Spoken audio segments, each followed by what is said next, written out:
Good evening, ladies and gentlemen. Welcome to another Guildhouse Weekly. We have ourselves a fine Guildhouse tournament tonight because, for those who don't know, we have a special visitor who's not really a visitor. They're now temporarily NorCal, as we have Kiyarash, number 41 in the world, according to LumiRank. One of the best Luigis. He goes to school in Santa Cruz now. So guess what? He's NorCal during the semester. And we're going to be seeing, hopefully, a good amount of Kiyarash tonight. And I hope a lot of the SoCal folks back home are also excited to watch some Kiyarash. But before we get to the Kiyarash sets, we got to also get into the real thick of some of these extremely rare sets that you're not going to see too much. How we doing, Mew Blaster? Siraj, how we doing? Hope you guys are having a wonderful night. We got a wonderful first set of the night to start you out with. You guys ready for some very fast-paced, aggressive gameplay? Well, how about we put Falco and Terry together, and we make our winners round 2 tonight. We got Queso versus Callan. Oh my. This is our first set of the night. I feel these first set of the nights are only getting harder and harder and harder. Moving into your college dorm tomorrow, dude, all I'm saying is live it up. Live your best life. Live your best life. You're in the college dorm, you're going to be living life now that you're a college student. But both these players are definitely going to have to be living pretty highly. So we got Queso, of course, recently moved into San Francisco, now a resident of NorCal, originally from the East Coast, playing on the Falco. And, of course, one of the up-and-coming players from the SAC area, Callan, on the Terry. This is their winners round 2. Let's get right into it, folks. So this set is going to be very fast-paced, so it might be described as maybe as quick as some melee sets go by. Falco is the type of character that can just get a combo starter at any given point in positioning. And Terry can also just kind of blow you up for just letting go of shield, even for a sheer moment.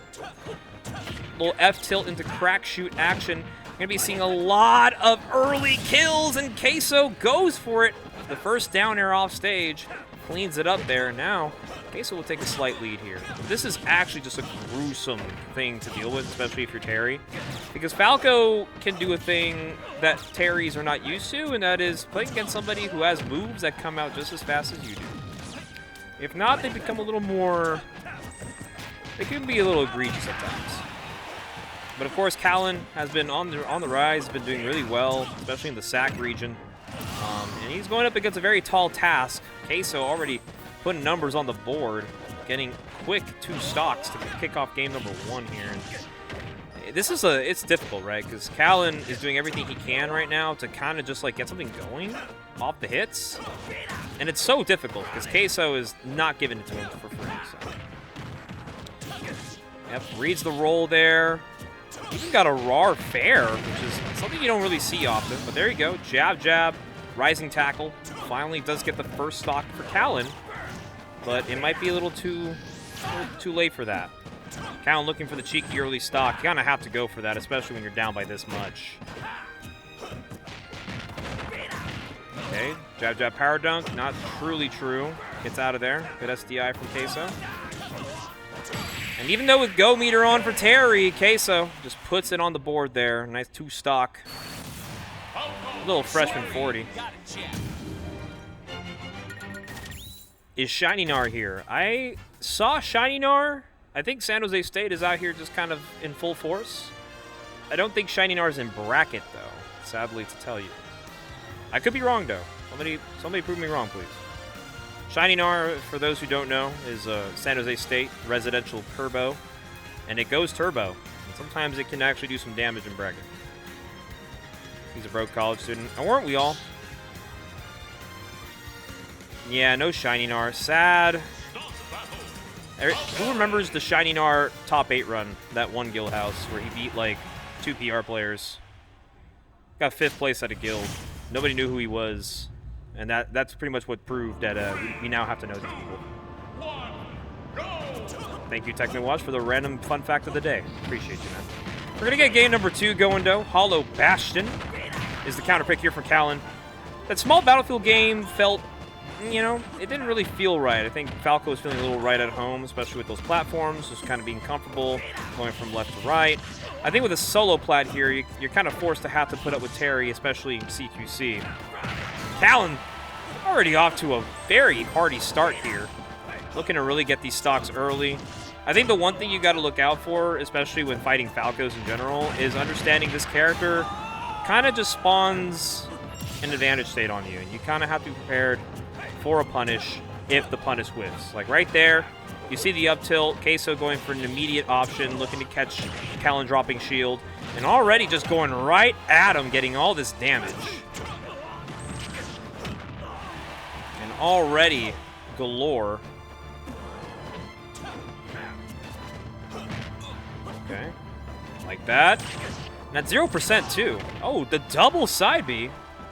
Queso looking to get something snazzy and throws in a forward smash, catching in maybe a little bit of a lazy recovery there from Callan.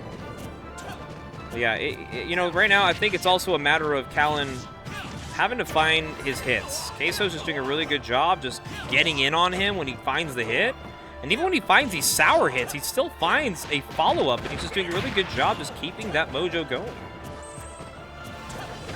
Also, fun fact for those who were keeping track, our good old TO Septile is back. Warren is now running the brackets down there, so Skylock can take a break and maybe farm the bracket tonight. Who knows? Did pretty well last night. But going into this set, Queso, after a strong start from Callan, he just kind of retreated back to the playstyle that won game one. Callan's going to have to figure out a way to get this stock here. You don't want to allow Queso to be comfortable. Doesn't get the true rising tackle, which would have probably killed for sure. Now you got to play the game of, can I find the kill option on Falco? Let's see it. Oh, we found it. There it is. Down tilt bird knuckle right there is going to finally put Callan in a position to possibly force a game 3 on Queso, but this advantage state from Queso is just very strong. Really hard to deny it. He's throwing out all the right moves when he needs them. But Callan, of course, when it comes to Terry, he can blow you up without you realizing it. Already 67 on Queso. Watch out for these forward Bs. They're going to definitely do some damage. He jumped right into an up tilt. Callan, unfortunately, crack shooting the wrong way, and that might be his demise as Queso, catching the low recovery, takes us at 2-0. Had enough already? It's tough. I mean, for a matchup like this, seems, you know, you got to be ready with Falco. Falco, whenever they're super active with their moveset, they're going to make you pay for not being positionally correct with your punishes. Sometimes playing neutral can be difficult. But it's also just a matchup experience thing. I think we also don't have too many Falcos here in the South Bay. We do have a few, handful of them, but not enough at a level of possibly Queso's. So, I mean, it was good stuff. Callan showed some life there game number 2, but Queso just cleaned it up. Was able to really catch the unfortunate crack shoot off stage. But it is what it is. Also, hello, Dre. Hello, Gust. How we doing tonight, guys? I'm casting only tonight as well. I don't know if you guys were here for last week's stream. I pretty much just kind of giving myself a little bit of an easier time, just trying to relax and chill. Leonidas beat Skylock. Yeah, you know, that's in the realm of possibility. It's not the craziest upset, but it's up there. I think, if I remember correctly, Skylock does try to go Snake into Leonidas. Not sure if he committed to that tonight. Because obviously, what was I going to say? Skylock is a Pits main. He's a dual Pits main. So obviously we'd be seeing a lot of Pits, but I think he may have tried Snake. I feel you, Garrett. You played a hell of a run last night, so you can't be mad at yourself. It is what it is. I thought you played really well, but when it came down to grand finals, it was really tough. Hi, Evan. How we doing, Evan? Miss you, big guy. Maybe I'll see you at Port. Are you going to Port Priority? Who's going to Port Priority, by the way? Any chatters going to Port Priority? That's a pretty big tournament coming up in November. I'm already signed up. Are you signed up? I hope you guys are signed up. And if you're not signed up, I hope you guys are watching. No, Ray is a very solid player. I think he does teach you a lot about Link's obnoxiously good frame data, especially that Nair. Link Nair, it pays the bills, it does your taxes, it takes your kids to school. You might as well just be a stay-at-home father. That character does it all for you. I appreciate that, Evan. Siraj, I would love to see you at more big events, bro. I saw you take a game off of Mugen, bro. That's awesome. That's actually very strong of you, bro. Taking a game off of Mugen. Most people wouldn't. Hopefully you had fun at Ichigo Con.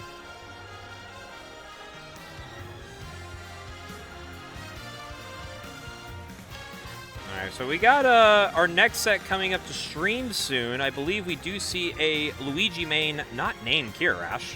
Matter of fact, it's one of the San Jose State players by the tag of Pensive, who is also a pretty strong Luigi. He's actually been pretty good, improving, at least in closing out some of the sets he's had in the past.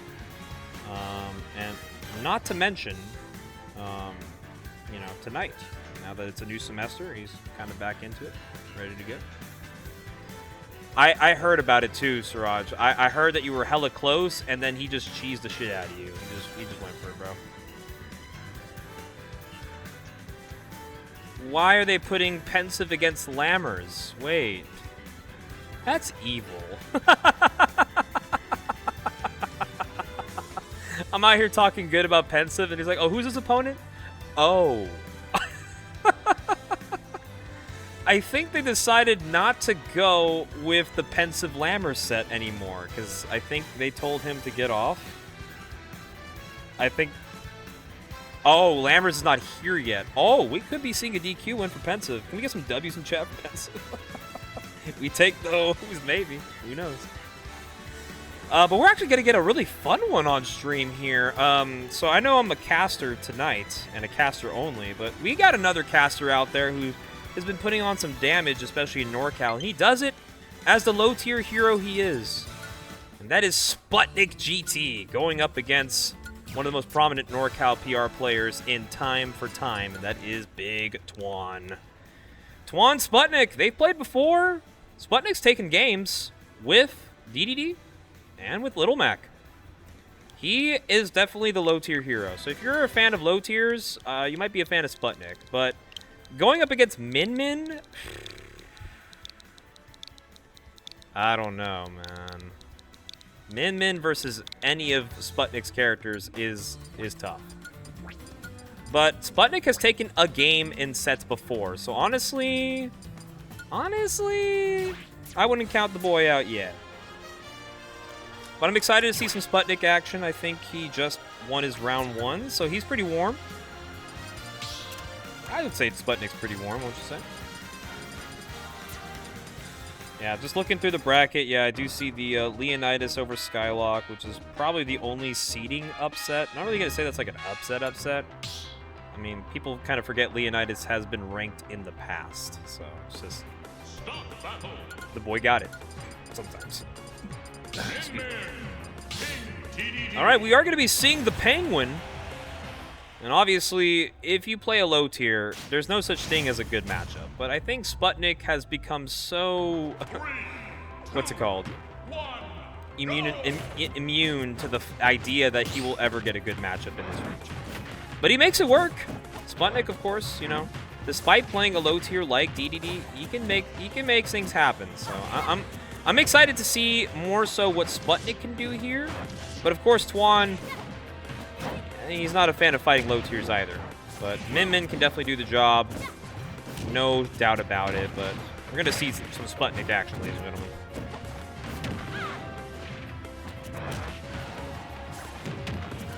Okay, already off to a pretty good start. Catching the air dodge, but a little too soon on the up smash trigger.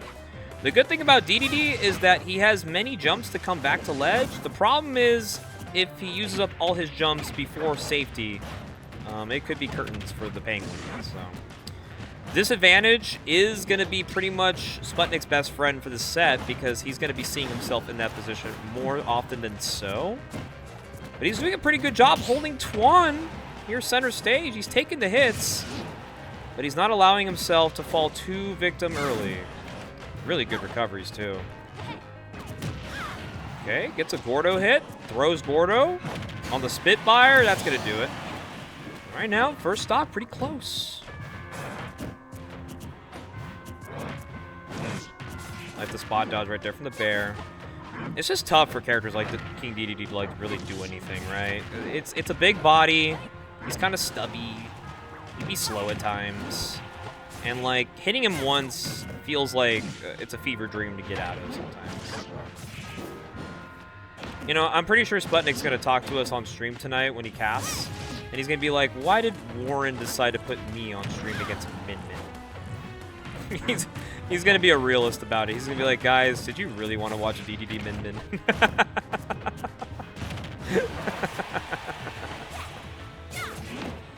Sputnik is strong, though. I mean, he's not just some DDD. He has some PR wins. I think recently he's beaten players such as Wei Lington, a.k.a. Hyro, in the past as well.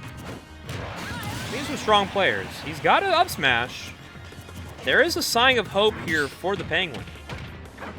But he is down by a bunch, and it is going to take a lot to bring this back.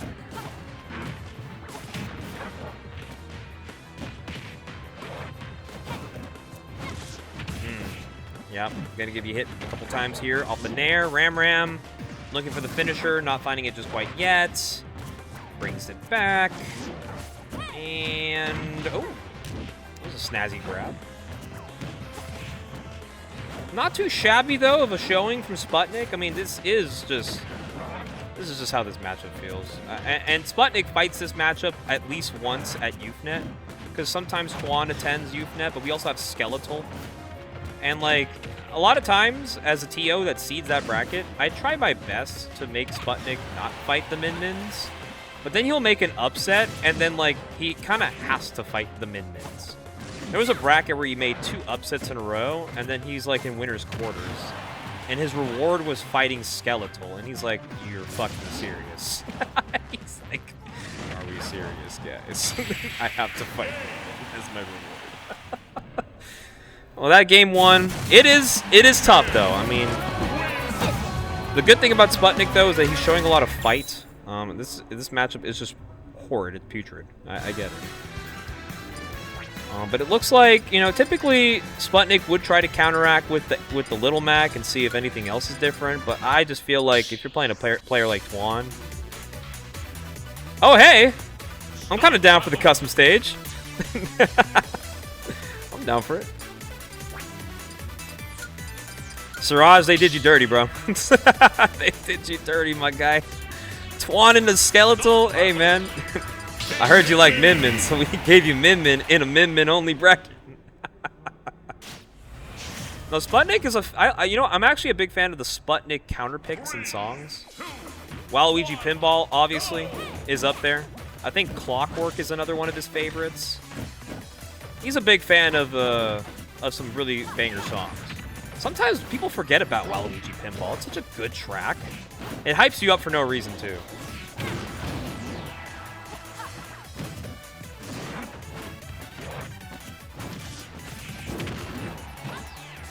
Alright, this is kind of the game, though. This is the game we play.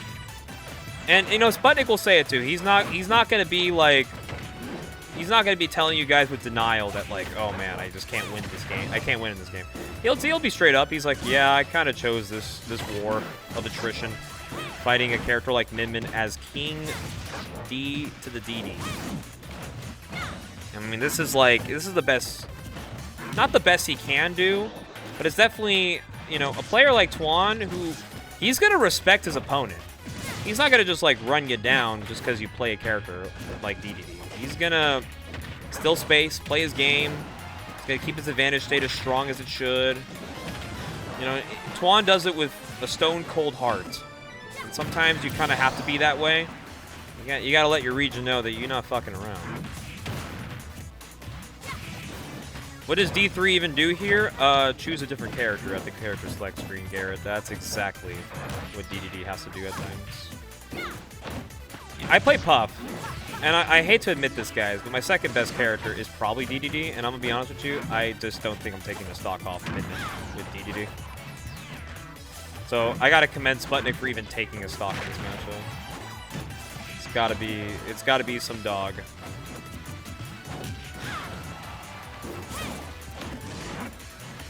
I'm picking DK and I'm camping the ledge. Oh no, he messed up the up B. Cancel. I mean, this is the game. This might be it. One more? Oh, didn't get it. Loki would have been down for Sputnik to just fast fall into it and just pray for a spike kill. Okay, gets the grab. Yeah, Sputnik's smiling about it. He knows. He's like, all right, well, I did my best.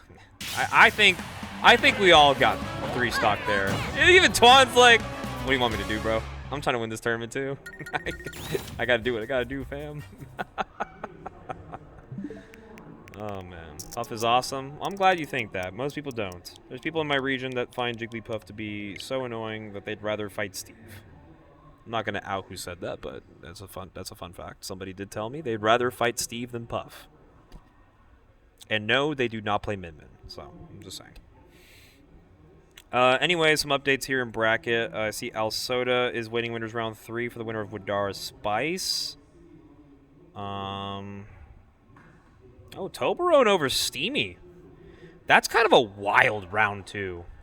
Toblerone Steamy. Toblerone, of course, has been grinding.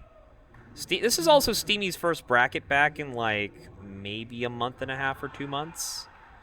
So I think Steamy's still trying to get the rust off his controller. You can't blame the guy for losing his first set. But that just means that he's warmed up and he's ready to farm in losers. That's really what it comes down to. But speaking of Toblerone, we're going to be getting a really hot set in winners round 3. We're going to be getting Humans versus Toblerone. I know Siraj in the chat. Got to root for his boy. We're going to be seeing some Mario versus Yoshi. It's going to be a fun one, actually. I'm actually curious to see how this one would go. Humans, of course, currently honorable mention on the NorCal PR, but honestly, with the way he's been playing this season, I doubt that he's got definitely some choice, some hand in the PR pool of contenders. This is a really good Mario. All around, just very solid player, and we all know it. It's nice to see players who do got it like that show out their stripes. Toblerone is definitely amongst those players. With the absence of Latios, shout out to Michael Sheen, Toblerone is hoping to become the best Yoshi in NorCal. And he says, and I hope that when Michael does come back, I'm still better. And he said that with a positive and confident face. You gotta love players like that, man. He's talking about former number 3 or number 4 in NorCal, talking about I will be better than you one day. And I think we all hope for that day, right? I think most people that are definitely in the upper echelon of their region, you know, you got the players that always tell them like, I will be better than this person someday. I will beat you one day. I will do this, I'll do that. You gotta love the players that know that they're above it, but they don't act like they're above it. They're just like, you know what, bro? I do hope you beat me one day. And if you do beat me, I hope it's in the best set possible that we can play and that you feel good about it, you know, moving forward.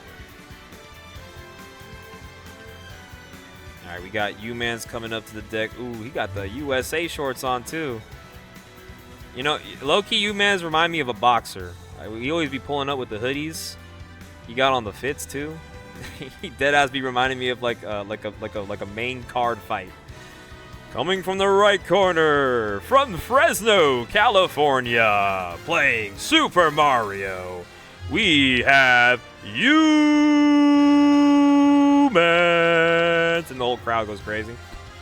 And then on the left corner, it's just like, and in the left, coming from the waters of Santa Cruz, on the ancient prehistoric dinosaur that is Yoshi, let's get it for Toblerone. And then everyone's like,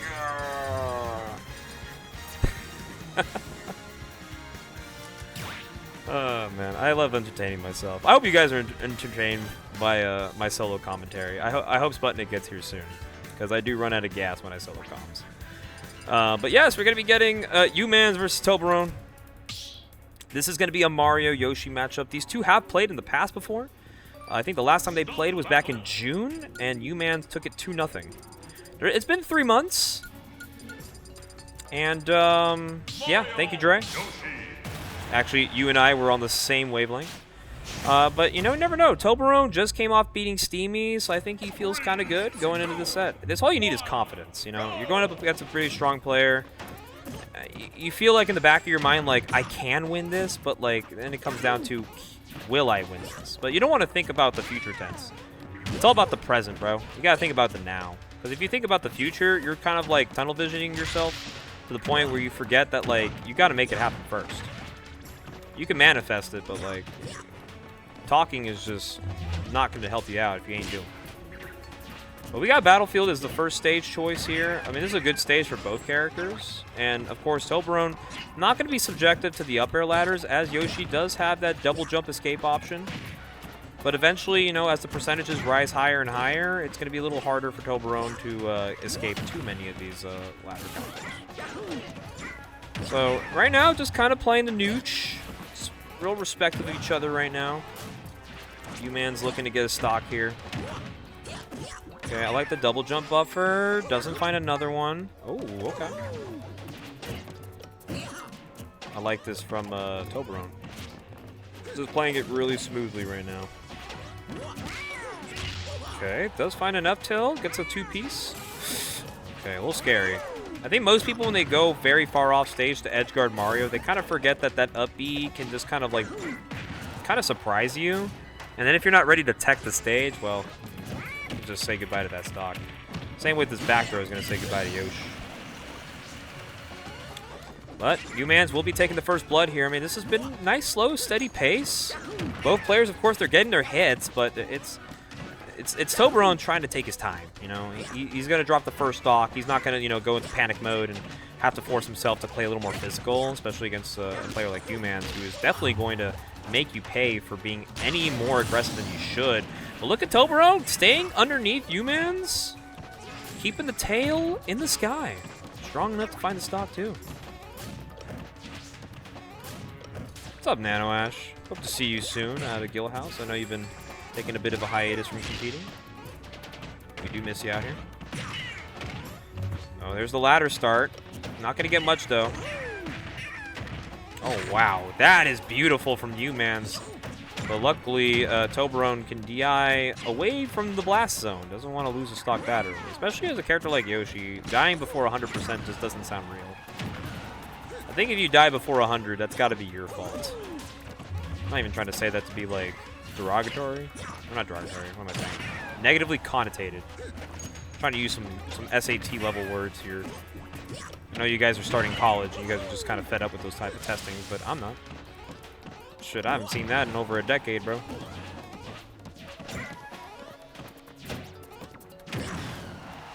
Back air, still not going to do it. Oh, just caught him lazily drifting in. Sour Fair is going to clean it up at 155. But you got to love the play from both U-Mans and Toblerone. They're kind of just realizing their pace, their speed. They're kind of getting the hits when they need them, but now U-Mans might be running away with it a little bit here.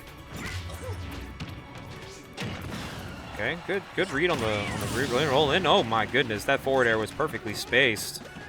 Get a forward air spike hitbox, so now it's a last stock situation. Oh, that was a little scary there from U-Mans. Luckily, he found the ledge. Both players understanding their position and situation right now. Last stocks for game one, they do drive a hard momentum swing. Oh, I like the idea from Toblerone. Just doesn't get the right punish, but he does find it again. Does get a nice little 3. Now, if you're Toblerone, he's going to maybe go for something really aggressive. What I don't want him to do is go for the aggressive option, and U-Mans ends up winning the game because he just reversals it hard. So I think if Toblerone does want to take this game off U-Mans, he's going to have to be really careful about how he approaches Mario. Because I've been told U-Mans is one of the strongest last stock players in the region. If you get U-Mans to his last stock, he's actually a lot harder to fight. Sometimes a little mind control might be in the works too. Oh, Okay, rising fair, just enough time to get to U-Man. So scary. Downer, quick kill, and he just runs up. Gets the pivot up smash, and U-Man's. As I said before, one of the hardest people to beat in last stock situations, and continuing to prove that, getting that first game. See, Siraj agrees. Siraj, I've tuned into you guys playing your locals. I think you guys play on, you guys have a weekly on Thursday, right? I'd be tuning in sometimes. It'd be like you and U-Mans in like Grands or Winners Finals or something. I swear, some of those sets, I'm just thinking like, oh, Siraj's gonna win. And then U-Mans does the unthinkable, and it's just like, ah, yeah, he kind of does that. Yeah, I'd be tuning in. Just because I live far away from y'all don't mean I don't watch y'all. Sometimes I like watching a little bit of Smash Bros on my off day.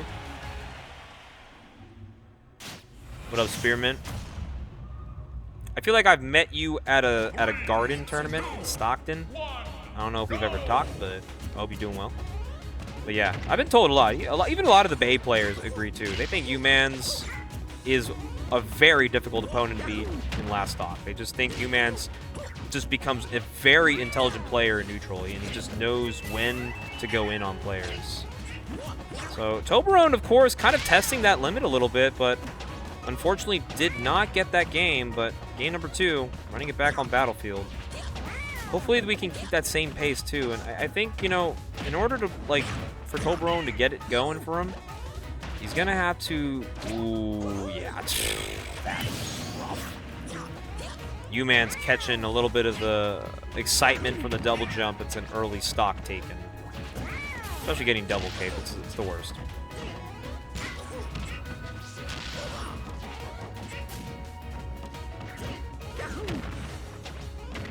Okay, get him on the platform here. A little bit of some juggle action. U-Man's does have a stock lead, but he is in a place where Yoshi can just blow him up, so he's gonna also keep his space. And a lot of Yoshi's moves, I think, in defense would do Toblerone some wonders, but I think what U-Man's is good at is finding the option to kill. He blows up! U-Man's finding the ladder. The stairway to heaven, sending Toblerone's mental to hell. And just like that, this is all blown out of proportions, and he's going to keep on going. We went from having a nice gentleman fight, game 1, into just U-Man's discovering everything about you, including your family. Okay, but he does find a stock, luckily, but this is a tough deficit to come back from. It is definitely a difficult situation for Toblerone to be in. He just straight up died. Pretty sure that combo started like around like 25, 26. I mean, Yoshi could do the same thing on Battlefield. I mean, look at those up airs. Oh, read the drift. I think he could have maybe gotten a forward tilt there. Maybe kept it going, but those are like one of those quick time events that you just got to be ready for, bro. You just got to hope that your opponent is ready to make that happen. Back throw here. Not going to do it yet, but the next one will definitely kill. I think most things from Mario will kill here, except up air. Yeah, U-Man's looking to just tap it in right here. Toblerone doing everything he can right now. You are playing... He's pretty much playing on that difficulty where it's like if you get hit once, you're dead. It's like insta-kill. And he got insta-killed. Mario Nair cleans it up. And U-Man's takes the stock and the game and the set. 2-0. Toblerone, of course, he showed some promise game 1, but that game 2 was more so just U-Man's taking advantage of the download being complete and just ran with it. That's kind of the top. That's kind of like those things you do as a player at your local scene. Is that a lot of times you gotta figure out what is your opponent, why is your opponent, and how do they go about playing the game. Which is why game 1s are typically the more closer games. If game 1's a blowout, it's either one person was just doing too much or one person was just not doing enough. But I think both players were like trying to get the read on each other, and I think U-Man's just kind of downloaded a little faster. But we're going to be moving forward into this bracket. Some other sets that happened in winners. Queso over Twan. Queso taking it 2-0 over the Min-Min. Very, very impressive stuff from Queso. Meanwhile, on stream, we're going to be getting a nice SAC versus Bay matchup here. And it's not the South Bay. Representing San Francisco, we got Al Soda versus Widara. Widara bringing out the SAC crew, including Callan, Cav, and D-Tier. We got some folks here. We got Sputnik joining me on the mic as well for this set. You know, I was telling Stream earlier, I just thought that was just evil that Warren's first plan of action as a TO was to make the DDD fight Min on stream. Yeah, I mean that was I was the backup, right? Because supposed to be Lammers on stream, and then we couldn't find Lammers. Yeah, Lammers like, well, you gotta put somebody on there. Lammers nowhere to be found. So we got the -3 matchup instead. we're all watching it. Yeah. But yeah, we're going to be watching Widara Al Soda. The last set we just watched was Humans and Toblerone after Toblerone made a small upset on Steamy. But of course, Steamy, having been away from the activity pretty much, was not too surprising of an upset, but also Toblerone has just been a grinder, so yes, he'll take what he can get. Yeah, and like, honestly, this is just one of those tournaments where you're going to see it's good players versus good players, right? Up and down the bracket. Like, I would guess that at least 80% of this bracket has regionally ranked wins. Absolutely. Like, this bracket is insane. I think like the lowest seeded player with a PR win is probably like closer to 29 or 30, and this is a 41-man bracket. It's a 41-man. I know, like, dude. Tell me the 30 seed has potential to make an upset. Like, yeah, seriously. All right. Well, speaking of PR players, we got two folks who are no stranger to that list. Absolutely. And no stranger to this matchup either. These two played a good amount. But of course, Widara being consistently top 3, if not top 4 in this region, without the inclusion of course, Leo and Big Boss that one season. But yeah. This guy has always given Sacramento trouble, and every time he comes to Guildhouse, he does also give the Bay some trouble. He has some performances, does have a Louis Money win in recency. Yeah, he got a Big Boss win too. When yeah.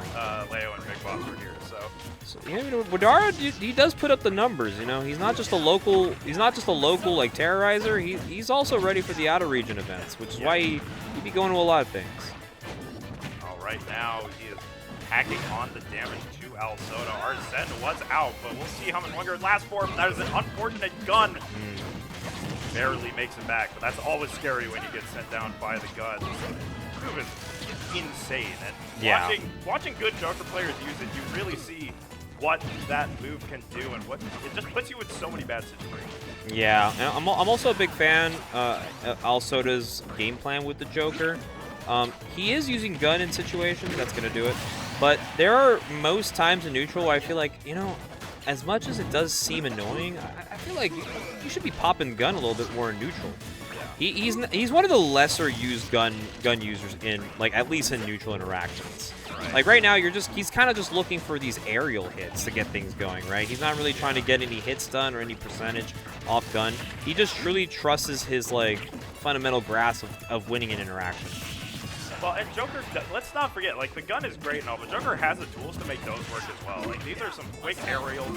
Not huge disjoint on the back air, but it does exist. Yeah. You know, like, if your spacing is good, you can make things happen, gun or not. But Widara is making Al Soda's game plan look a little bit suspect here. Lots of damage on Al Soda. Can Al Soda get the edge guard? Yes, he can. Going super deep to secure that kill. And like perfectly positioned as well. I feel like he was just right on top of the perfect hitbox to get the kill there. So good on Al Soda, recognizing his depth perception to get that one down below. And here comes the gun. Okay, so we're seeing some gun. Yeah, not a good spot to be in though, but does find a way back. But not in a position to set up a ledge trap, and that's gonna do it. Then let's not pretend it's easy to ledge trap Junior either. Like, there's some mix-ups that this character can go for, and Widara has an excellent understanding of this character's movement capabilities. There's so many different options that you have to watch out for. Least of all, that clown card. Okay, here comes the Willie D combos here. He's gonna get a lot of up airs, a lot of damage. Could have potentially been an opportunity as he was out of the cart, but Widara does not capitalize. Or Alsoda does not capitalize, excuse me, but Alsoda potentially trying to get something started here. Nope. Oh. Yeah, that's unfortunate. Got a little bit desperate there. Yeah, now you're in a position you're gonna have to really pick your spots here well, because Widara is just too good in the advantage state here. He's gonna keep Alex quite literally at the ledge for an entirety. But he does break free here. Let's see if there's an opportunity maybe to bring it back. Oh, that's it. Yeah. We'll see you later. You've been conditioning jumps that whole time, or conditioning with the back air that whole time. Yeah. Alsoda on the ground. Also, just really good jab checks, which is something you don't really get to see very often from most characters in this game.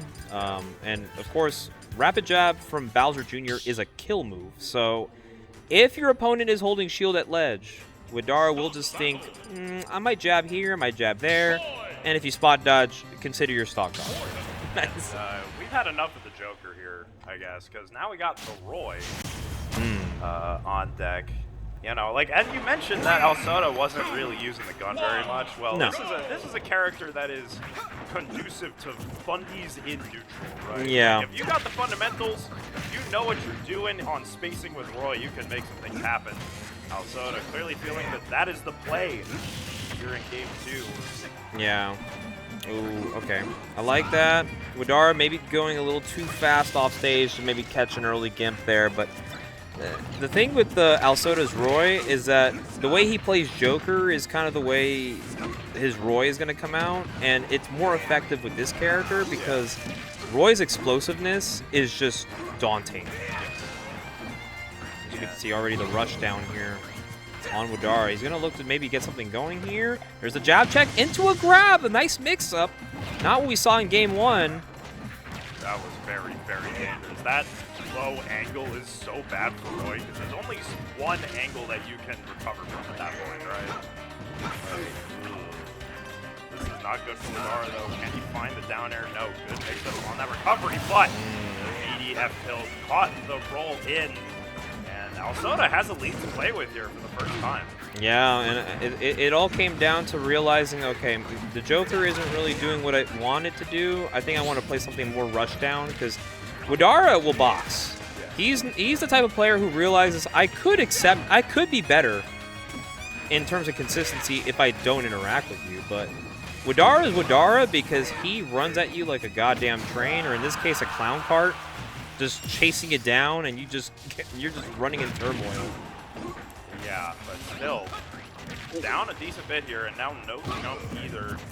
But still, there's so many mix-ups that Junior has access to. There's gonna be a lot of damage on Widara. 59. Wow.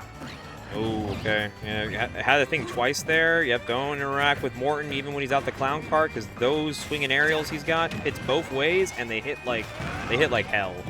It annoys me so much. I'm not gonna lie. Like, why does it hit on both sides? And why does that? I mean, he kind of needs that to go. He does. Like that is a he needs this situation. Junior just has. You look at this character's moveset. They have so many good moves going for them, and you don't hear it talked about that much because this character is just not very common. But speaking of good moves, Roy has a whole suite of those. Oh, that could be it. Yep. Yeah. Top jump. All right, last stock. Right now, Alsoda, in order to keep this set alive here, I mean, his pace is good. You just have to remember Widara is going to be looking to just hose you down. He's not looking to play around too much with you.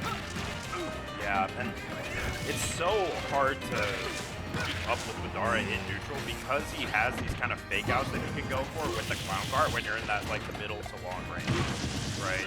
It's such a powerful tool. It's kind of like, I like to call it Diet Sonic spin dash because it's a little bit similar in the way where it can fake out approaches and really make that neutral super ambiguous.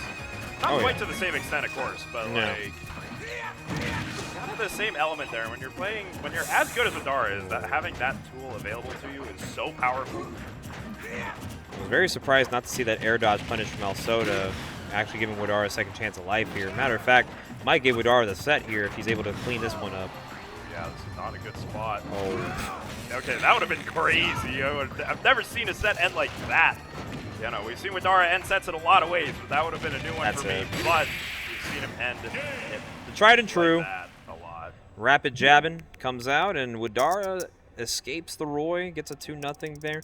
We haven't really been seeing a lot of Game 3s on stream today. I think most sets have just been like, you know, the top dog is just there to do their job. They all want to get to one guy tonight, which is our 1 seed Kiyarash. Yeah, and it is always fun when we have someone who can really challenge Luis in the venue. Because, you know, we all love Guildhouse, we all love what the venue means, but there's always that one person there, you know, and it's a question of not will he win, but how challenging will his run be. But today you have not only Kiyarash, but also Lammers, who has had some good results versus Luis as of late. So this is by no means a foregone conclusion tonight. Yeah, and you know, crazy enough, one of the winners' quarter sets we got queued up tonight is Lammers versus Humans, and which we won't be getting yet. But Humans and Lammers, whenever they fight, it's always a nail biter. Yeah. Like I feel like Humans is eventually going to get his one. He's very close every single time. But before we go into that, you know, Louis Money and Nessboy will be our winners' quarters. And yes, you heard that correctly. This is winners' quarters. This bracket is ridiculous, man. Which, you know, the two of them, when they play, it's typically a homestand in winners' finals, maybe semis, and at times grands. But, you know, you got Kiyarash in the venue. You got Lammers, you got Humans, you got Era, you got Skeletal. Man, you know, Widara. I thought, like, I figured people were gonna pull up because Kiyarash was. Oh yeah, was here, I think that also is like the incentive, right? This is quote unquote during NorCal's like quieter season, and that's not because people just don't want to go to Guildhouse because it's fall, but people are in school, work / commute becomes really difficult. But the ones that make it work, like they bring some life to the bracket for sure. Yeah. But it's kind of insane to me how a 40-man bracket could be so freaking stacked. I know. It's so disgusting. It feels kind of unfair. I'm not gonna lie. It does. Like, but that's the game we play, you know, and especially, you know, with Kiyarash in the region now, like things are not getting easier here in NorCal. Like. And, you know, we have been kind of losing some Luigis in this region, you know, and Yeah. all of our Luigis have managed to escape NorCal and either gone south or have left the states in general. Couple Luigis such as like Willow, and we've also had Future Doctor. We've also had some other strong sack Luigis as well, who also have been going inactive. And then even some of our local heroes, like we had Deep, we have Pensive, we have Fantor, who haven't seen Fantor in a while, but I know he's in the area, I think mostly in the East Bay. We got Dre's Luigi. This is true. You do have a Luigi. But we just don't see, like, high-level Luigi play as much. And that's what Kiyarash is going to bring to the table, and especially in a region dominated by characters like Palu, Bowser Jr., Gunner. Yeah. We might be seeing a little bit of some, yes, the meta does exist in NorCal. It just has a really weird way of showing it. But yeah, I think we're struggling to find a quarter set because everybody we want to put on stream is either just like stalling or just whatever. Yeah, they're kind of chillaxing out and around. I think everyone's watching Era play Skeletal, which I believe is a qualifier for top 16. Winner of that plays Kiyarash, so I think both players are super down to get a chance at him. I think Kiyarash is going to be a really interesting addition because we're at a point where the meta here has gotten very patient and very defensive in a lot of cases. Yeah. There's a lot of touch of death characters. There's not a touch lot of of death Luigi, characters. but we have a lot of characters who will just kill you. Yeah. We have a lot of zoners that you have to play patient around. And, you know, Luigi is kind of the ultimate, like, I will touch you and you will die. And you're just going like, to have to you're just accept smited. it, bro. So I do think that in some ways the NorCal meta is prepared for a Luigi of this caliber. On the other hand, though, like, the top player is going to top player. You know what I mean? Some upsets in loser's side. I do see an Oraman W over Ampha. I also see the potential of Twan Steamy for 17th. That is brutal. Yeah. That's 17th? For 17th, Twan versus Steamy. Not to mention because Twan just got upsetted by Queso. So okay. We are definitely seeing it. And there is Lured $sign finally going up to the stage here. So we're definitely getting him versus Nestboy next. We got a couple Nesses in chat. Hi, Atata. How we doing tonight? Hopefully you're doing well. Gonna watch your boy Nestboy 12 put up his 100th bout against Louis Money. Is that real? They've played almost 100 sets. I think by now it's closer to 100 than before. Well, I would assume it's closer to 100 than the last set that they played. Yes. By the math. Let me see the head-to-head. I know it's surpassed at least 90 sets by now. That's insane. What's the set record? Like, well, let's just say Nestboy does have some wins. Yes. Some is unfortunately just minute. Okay, so this is actually set number 89 between these two. I don't want to say the set record because I would never do that to my boy Nestboy 12. But if you guys want to figure it out, it's right there. You guys can find it. But just know, Luis is pretty dominant against Ness. Yes. In Genual, because for a long period of time, he did grind a lot with Send. So, and Send and Luis are obviously big boys, big dogs. And, I mean, there's no better player to teach you that Ness matchup than Send. And then, of course, came along Nestboy and kind of gave Luis even more practice for the time he would have to fight other Nesses out of region. Dre, you're a... Dang, that's... Dre. He was trying to preserve I was dignity, trying man. to give the man a hope, man. This is... Come on. Well, you never know. And you know, those... I don't know. You definitely didn't guess because you're on the money. Quite literally. You're actually quite literally on the money. All right. Hey, you know what? Every set's a new set, right? Like, every set's a new set. Something different can happen every time, and Nestboy is walking the dog to kick it off here. This is also best of 3. So Nestboy could possibly, if played correctly, could rob Luis off a set here. Well, what I always say when I cast a Luis set is you have to win game 1. It's essentially not negotiable. Like, we don't make the rules. He has such good adaptation. Yeah. Like, if you get taken to game 3, it's probably over. You want this to be a 2-0. Yeah. If you're Nestboy, and you want to win this first game. Like. Oh, good angle. Yeah, okay. very good angle. Oh, he could find a stock here. No, maybe a little too quick on the edge. Oh. Oh, okay. Well, you know what? It worked out.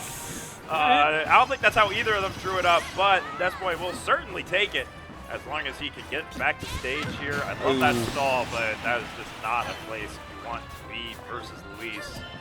He's so dangerous in those ledge situations when you feel like maybe you can make it back, and then the door just gets slammed. Yeah. All right, now Nestboy getting a little juggled here, 40% off of Luis's Palu. Add a little more insult to injury with some more up airs, and getting a little too close to that sky there. Might blow up soon. Yeah, big damage now. Did heal a little bit there.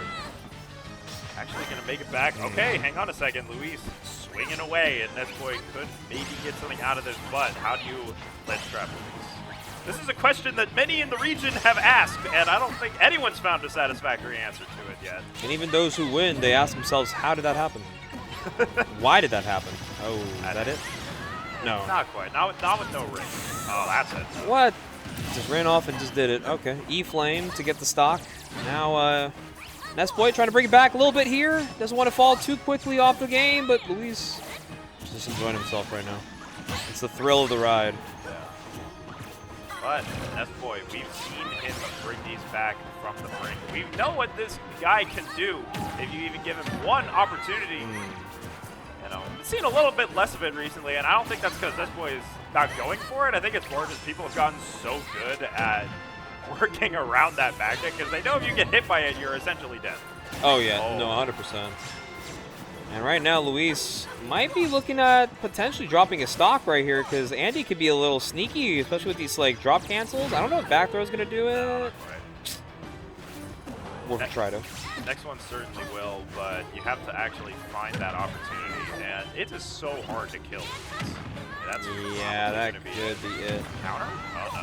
Nah, He's just gonna... Can you counter that as Palin? He can, but I think Luis was just like, all right, he already lost the jump. I'm just going to go ahead and just snag his stock away. All I need to do is just read out this PK Thunderstall and just put it away. Because sometimes Ness could somewhat go through the counter. It's not super consistent.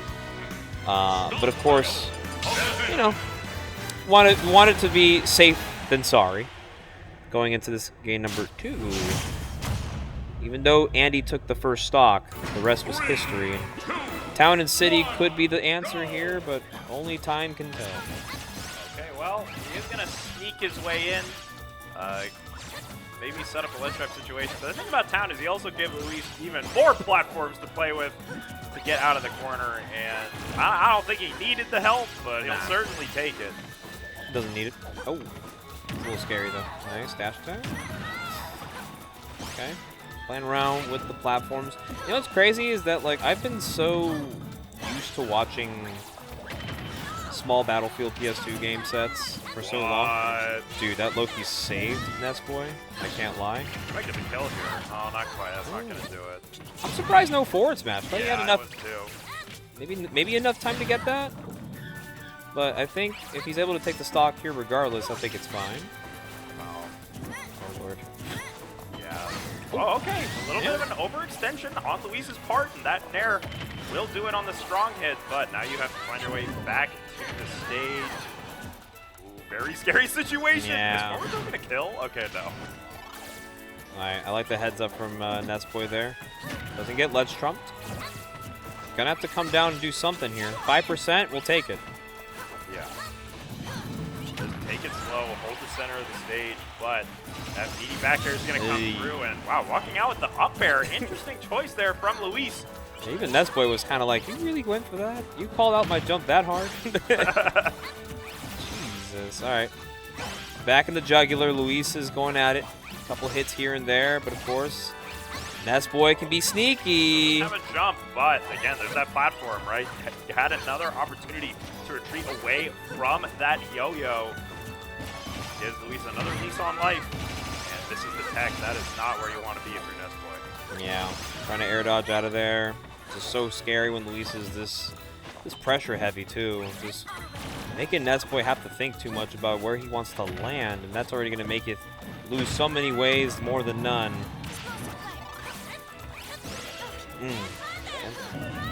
Tough angle, got it. Man. The jab is actually a really good option for Luis in this matchup too, because it beats out a lot of the normals that Nessboy goes for to try and get combos started. Yeah. So, like it's still it's still like risky to go for it because it's so laggy. But if he's catching Nessboy swinging with it, like he's got a download on. Yeah.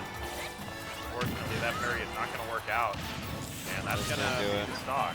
Yeah, just caught him with the explosive. Sometimes you just think Palu's going to do it, and then the moment you realize they're not going to do it, they just surprise you with the explosive flame regardless. Yeah. Coast to coast, though. Nessboy does have something started. Oh, baby. Okay, hang on a second. He finds that up smash. The yo-yo like that. kills are coming out here. I actually love that a lot. Oh, got him off the stage. No jump. No jump. Okay, he's fine. Ooh. Damage here. Nessboy showing some moves here. Hold on a second. I lost my ankles right there. Watch out. Nessboy taking the percent lead, but then right back to Luis. Could be huge. No punish on the up tilt. What the heck happened there? What hitbox was that? It's plot armor, man. I'm telling you, like, did not deserve that shield poke. I don't know what happened there. scary. Okay, rising fair from ledge. Perhaps a chance for Nesboy. Doesn't get a hit on the nair. That was scary. Yo, the mix, but Luis is having none of it in the explosive flame. Tragic. And Luis taking that one 2-0. Too bad. You know, it's the scary part about Nesboy is that even when he's down, he still makes it seem like he is so much in command of you. And then Luis is finding that composure to just kind of say, all right, we got to wrap it up, man. It's the back air too, man. The shielded back air, like that mix with Nesboy is so scary, especially if you don't have a way to contest it. Like it's so ambiguous. You don't you could just guess wrong at any moment, right? He covers so many options with it, but back air just beats everything. It does. It's the anti-mix tool.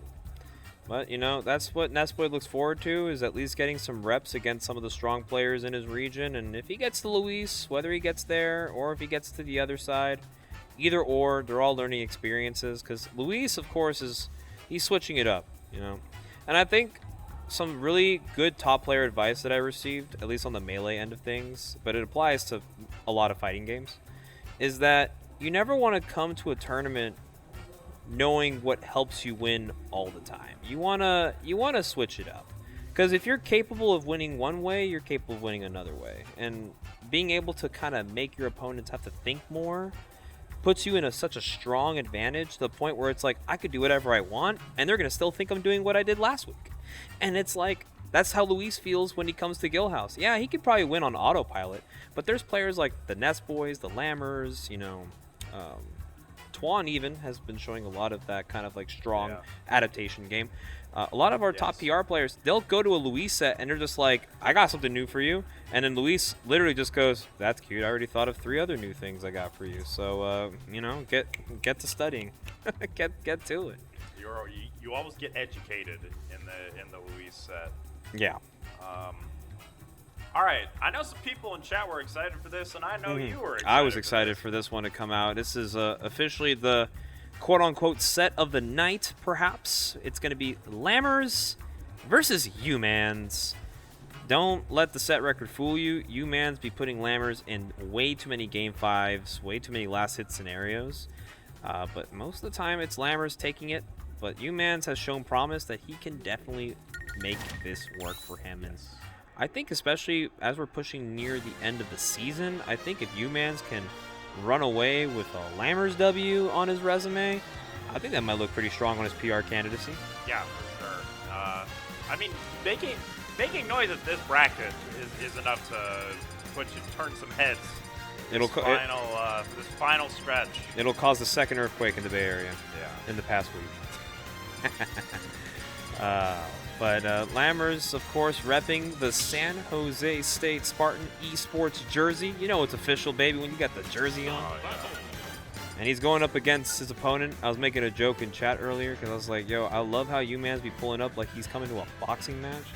And then Siraj let me know, oh, it's because he fucks with boxing. And I'm like, oh, that makes so much sense. There's a lot of aura into that, you know?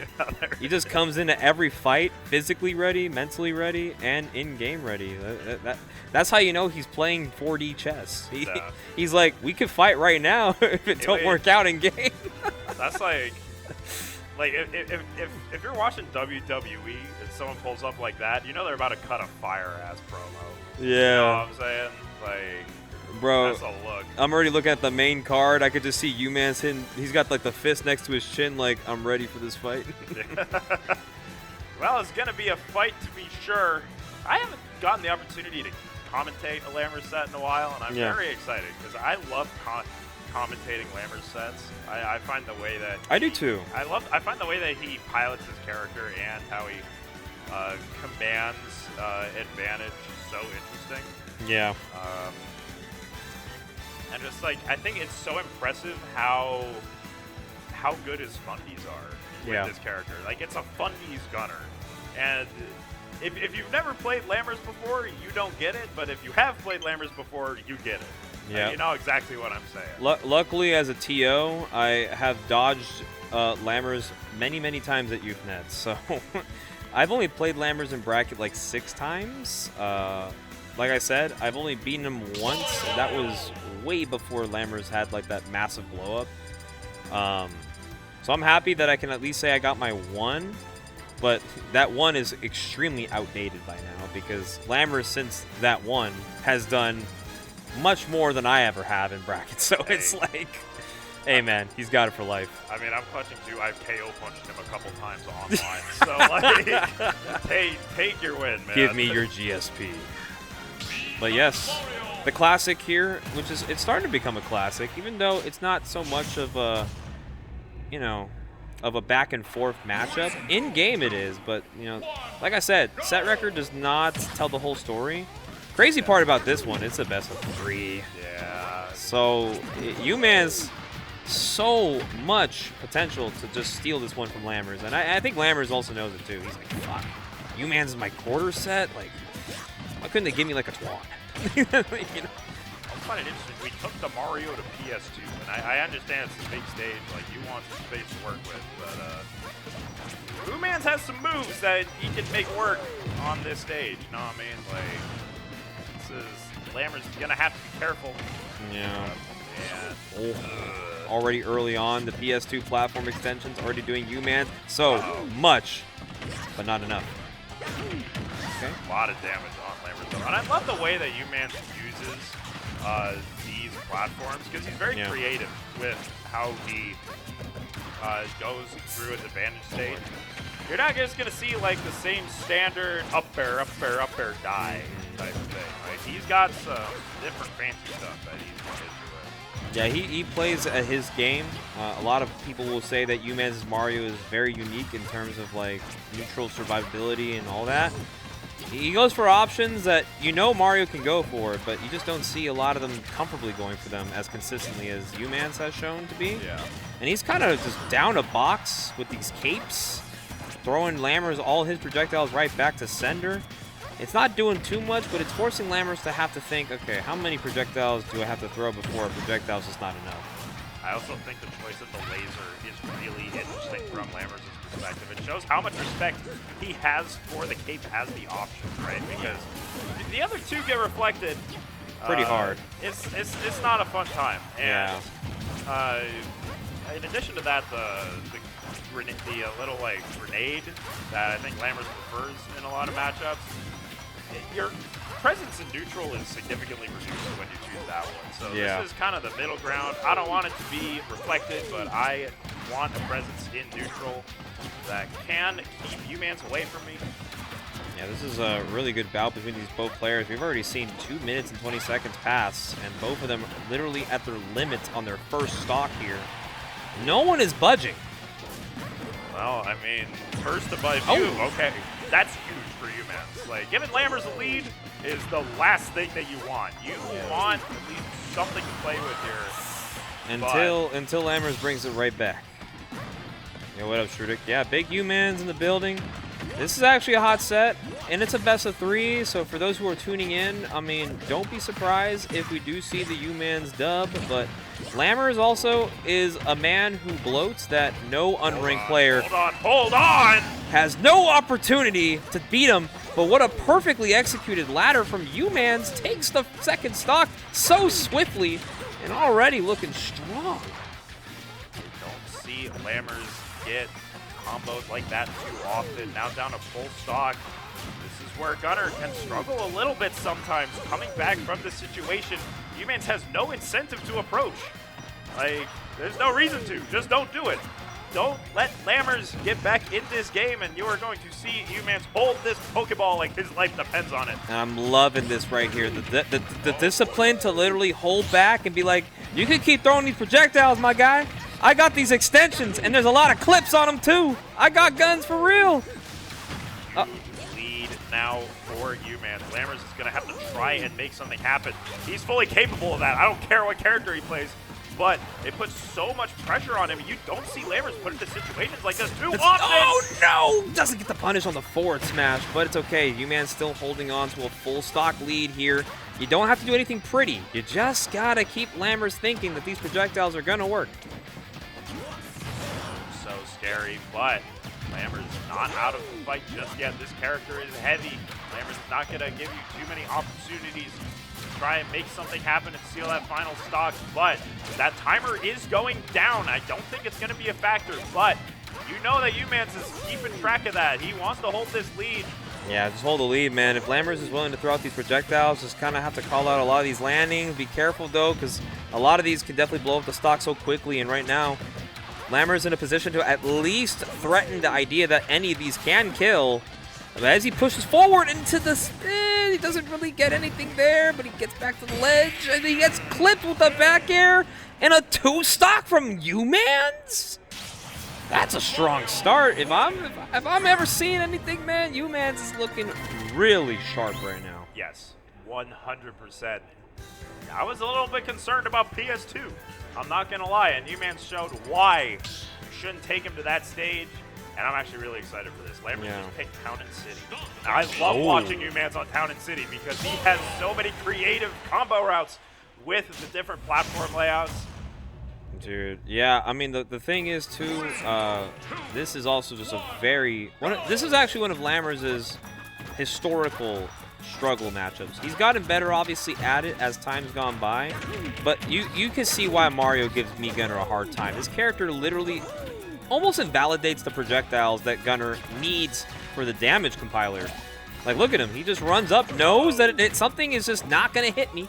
I'm going to just run up and give it back to you because I don't want it. Bink, bink. That's so hard. And Lammers is getting outboxed in CQC as well. You don't actually see that too often because Lammers' buddies are so good. He makes it work even with Gunner. But UMans is matching that and then some. Still, though, pretty even so far. Let's see if Lammers can kind of change up his angle of attack here. You're going to see that laser to rack up some damage. Every time he fires that, you got to keep an eye on that damage that UMans is taking because those things will rack it up. That's a nice little 2-piece from UMans, but Lammers reverses it into the ledge trap. This is not where you want to be if UMans. Can he get off? I think he'll take that bomb. We don't talk too much about UMans' recovery routes. That was kind of an insanely tight, needle-threading recovery that dodged not only the forward smash, but quite literally everything else on top of it. Lammers does get a stock, though, off the bear, but I could see this going game 3. I mean, this is going to be the set of the night. I think everybody's just looking forward to seeing if UMans can be the guy to put Lammers in losers before top 8. Does not happen very often at Guildhouse. And hold on, Lammers does not have an opportunity to build up a lead. UMans evens it up very, very quickly. Now gets something started with the down air, but his spaces, it gets locked with the laser. It's going to be some nice damage. Yeah, the fucked up part about laser, especially when you miss tech, is that not only does a jab lock you, or I guess like hit locks you, but you have enough time to throw in 2 more lasers, and each of those lasers does like 5 to 6% damage. Yeah. So it's like, oh, we just get a free 20%? Cool. I know, that's crazy. Oh, jeez. UMans is swinging. He wants this kill so badly. 70%. But he's going to reset the up air on Town. Not quite going to do it just yet. Oh, nice. I love that way. But again, Town bailing out UMans for the time being. Yeah, Lammers right now just really holding down center stage. Really doesn't want to give up this positioning. It's looking really good for him. It's got UMans kind of struggling to get back into the fight. Already just swinging him left and right, and that is a strong missile that finds the mark. And now Lammers is possibly looking at a game 3 if he can keep this momentum swing going. Yeah, that's big damage onto UMans now. Lammers has a lead, and that is not a good proposition for UMans. You do not see Lammers drop leads like this very often, but you never know with Mario, right? This is a character who can just blow you up at any point, as we saw in Game 1. Oh my goodness. Oh, hang on a second here. Lammers is in a ledge trap situation, but weasels his way out of it with the bomb, but can't quite find the conversion. Okay, runs up and up smashes. Doesn't quite kill yet, as we all know, Me Gunner is as heavy as Falcon, and that's a pretty heavy character. Why, man? Why did we make Gunner as heavy as Falcon? Because we just thought, fuck it. Oh, Jesus. Hold on a second here. UMans might be cooking. Oh, wait. UMans might be cooking the platform instead. Is that it? No, yeah. Oh! And UMans takes it over Lammers 2-0. He gets the set he needs. It's been so long, so many chances, and UMans quite literally calculated all the way to the blast zone. Unbelievable. UMans just bears down. Lammers had such a big lead. And then there it went. That is what Mario can do, man. And UMans can finally take that Lammers W on that resume. We were talking about this could be a fire set. I thought we were going to see a Game 3. UMans access denied. Mario is here in top 8 winners side, and it's not Kurama. It's UMans, man. Crazy stuff. That is an extremely strong showing from the boy. And now he's going to have an opportunity to fight Louis Money, potentially. Oh, yeah, fights Louis Money.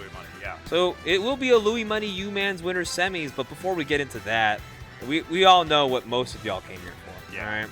He recently just started school at Santa Cruz, and he is also maybe a pretty good Luigi, and he's coming from the SoCal area.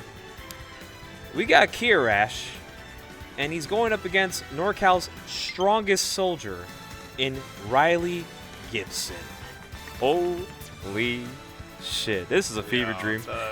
At my local, the hot sets just keep coming. At my local, we got Kiyarash Era in my local, and I didn't seed it. Man, they got to him before I could.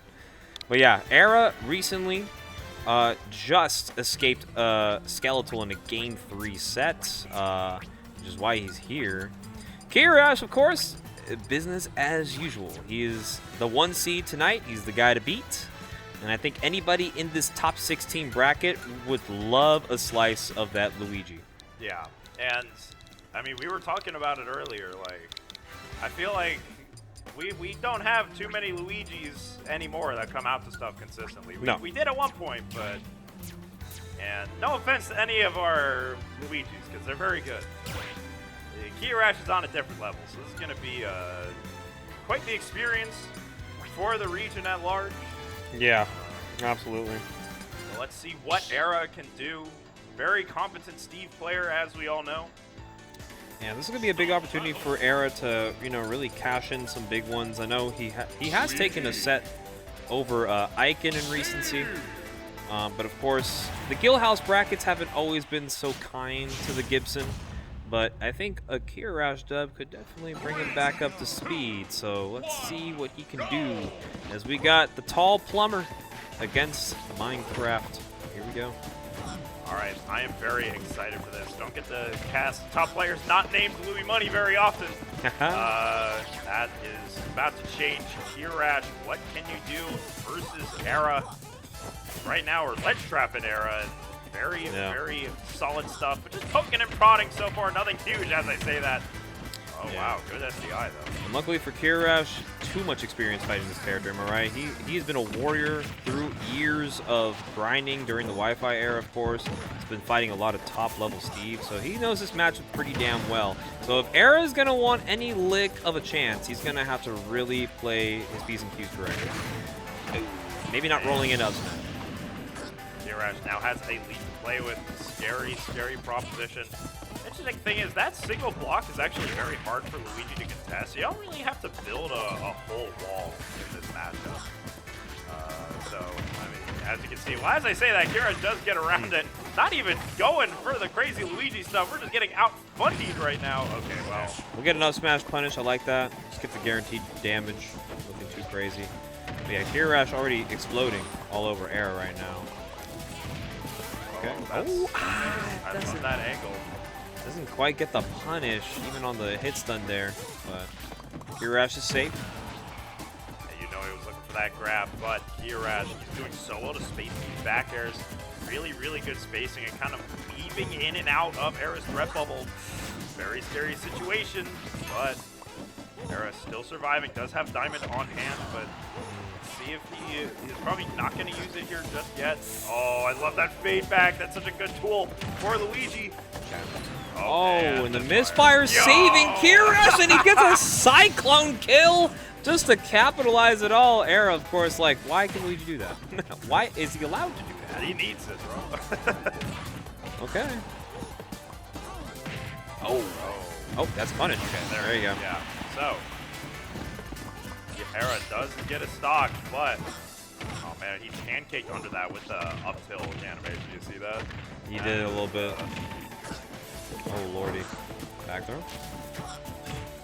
Oh, this is huge for Era. Hold on. Yeah, this could be something. Kiyarash forced to go high and gets away with murder there thanks to that down B. That's it. No. Good DI. Really scary situation to be in if you're Riley, especially at this percent. Oh, punish. No way! He spot dodged that? He had time? Yo. He was in the right place? Well, it's not looking too good here for Era, but you never know. He was capable of some crazy stuff. But the plumber's feet beating out the minecart. No jump, but that don't matter if you're Steve. Steven has so many options to come back. Oh, just barely missed that back air by like pixels. And it's probably not going to be too much because, I mean, this game is looking pretty dire. Uh-oh. Dude, the way Steve looks when he gets slammed on the floor like that. It's brutal. Saw the that is a hateful throw. Saw right the there. Enderman get ended for real. Like he just got fucking body slammed. Like we saw boxing earlier. Now we got wrestling. We just saw him the slam down, bro. We watching all types of fighting games, and we're not even talking about like the virtual ones. We're talking about real shit. My goodness. But yeah, Right. here we go. Game number 2. You know what we didn't see? We didn't see a 0-10. True, which is good, right? I mean, Yeah. recognition from Era not to get caught up in those 0% grabs. Because, I mean, this is what Luigi thrives off, right? Hang on a second. Oh, I like that. SDI in too. That was interesting. But prevented him from getting the spike hitbox.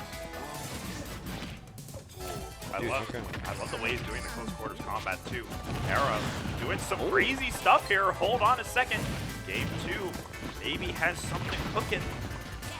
Yeah, already like playing the second game like super differently, super strong too. I mean, I think it's more just like a confidence thing. You got to go into fighting Kiyarash with like my buttons will win, and I got good buttons. So You have the best buttons, arguably, but that's super scary. Not pulling the trigger on the up B though. nice, okay, keeping him in front. Could be a stock here. Okay, one more hit here. Nice, great. Oh, He made it back. What happened? Why can he do that? Kinda What? like- those are some fucking sticky hands. My oh wow, that is a grab from literally Timbuktu when he finds the cyclone kill with the raid. But okay, he got it back with the minecart. But goodness gracious, Unfortunate turn of events there for Era, but he does. Uh-oh. Lord. Show me your SDI. Show it to me. It's That- pretty good. Don't tell me he SD'd off though. No, Okay, he- good. I was he's gonna be. Steve. He did not SD off that. That character is unkillable from down below, but he does only have one iron to work with here. And hang on a second, going up the ladder. Yeah, low on the resources too. Kind of has to go with what he's given. Doesn't want to overextend too much. Still very doable game here for Era, but you know Kiyarash, of course, super mindful that Era's starting to get a little bit of a hit on his patterns here. Doesn't want to get a little too aggressive, but we'll see. Yeah, I'm loving the way he's using these minecarts as well. It's a great first option. Using it to both get out of danger and apply pressure. It's just something you need to do. But Kiyarash, I'm also loving the way that he's trying to approach. You know, approaching with these great buttons that Luigi has. He can grab out of that. He just grabbed him out of minecart. That was hilarious. Okay, hits a cyclone to kind of drop the shield a little bit here. Right now, Kiyarash is looking to run away with this, but I want to see Era maybe take this a last stop. Oh, Yeah. you know, maybe I talked too soon, bro. I talked too soon. Cut the camera. Cut the camera. Thank you, production. There is I don't think nothing that we can add to that. And welcome Kiyarash to NorCal. His first NorCal stream set at Guildhouse, and this is how he wins. And he walked off the stage like it was nothing, bro. This guy's actually a class. He knew. clown. He knew. He was like, this will misfire. He did it so calmly. He just got the misfire and he just goes, unplugs, and he just goes, "That was fun." Just walked off the stage. When you're locked in, That's and it. you know it's coming. You know what's coming, man.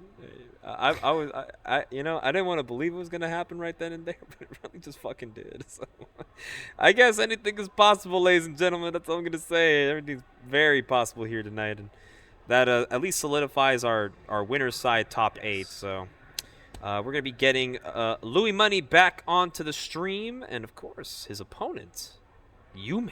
It's going to be fun. Ooh, baby. Umans did just get that upset over Lammers, and I'm sure that win meant quite a bit. And you know what's the crazy part too is that Lammers is waiting on the winner of Jangi Skeletal. So there's a world if Skeletal does beat Jangi, we might see Skeletal and Lammers for 9th. I don't think that was on Skeletal's bingo card for tonight. No, and I'm sure neither of them are thrilled with that. No, result. they're just like, oh, we're gonna play Min Gunner, huh? Oh. Yeah. Talk about upset city. Am I right? Yeah. No, this is definitely quite the bracket, and we really appreciate y'all tuning in. I mean, you are getting a banger here. It's just great set after great set after great set. It actually is, yes. Like, Been very much enjoying what this bracket has provided for us. A little 40-man, but of course, it's just way too strong. We talk about it way too much. Hello, Aegis. I hope you're doing well, kid. We talk about how stacked these NorCal brackets are, you know, and we make it seem like it's a 100-man bracket, but then people look at the bracket, exclamation bracket, you can literally just see, like, oh, it's just a 40-man local, cool. But then you look at the 40-man local, and it's got Kiyarash, it's got Louis Money, it's got Lammers, it's got... I know. It's like, God, everyone. Widara's here. Can't forget about Widara. We haven't seen him on stream for so long, but just know Widara is here. Yeah. And he does have to fight Kiyarash next. that's going to be very interesting. I'm super down for Kiyarash Widara. That's a banger set. No Lammers in winners, which is a rarity. That is a rarity. Doesn't happen very often. Can't remember the last time Lammers lost in winners quarters or earlier at a Guildhouse. Yeah, it's been a while for sure. That's I cannot. I can't fathom the idea of playing in this bracket tonight. I mean, you did, but I did, and I went 1-2, and some of y'all strong, probably saw that. strong 1 and 2, by the way, because like anybody you could have played is just as hard. I know, that was a ridiculous bracket. You fought Callan in losers round 2, and he just got 13th. So I know. it's like I missed a KO punch game 3. rats. Like it's like all right. Unfortunate.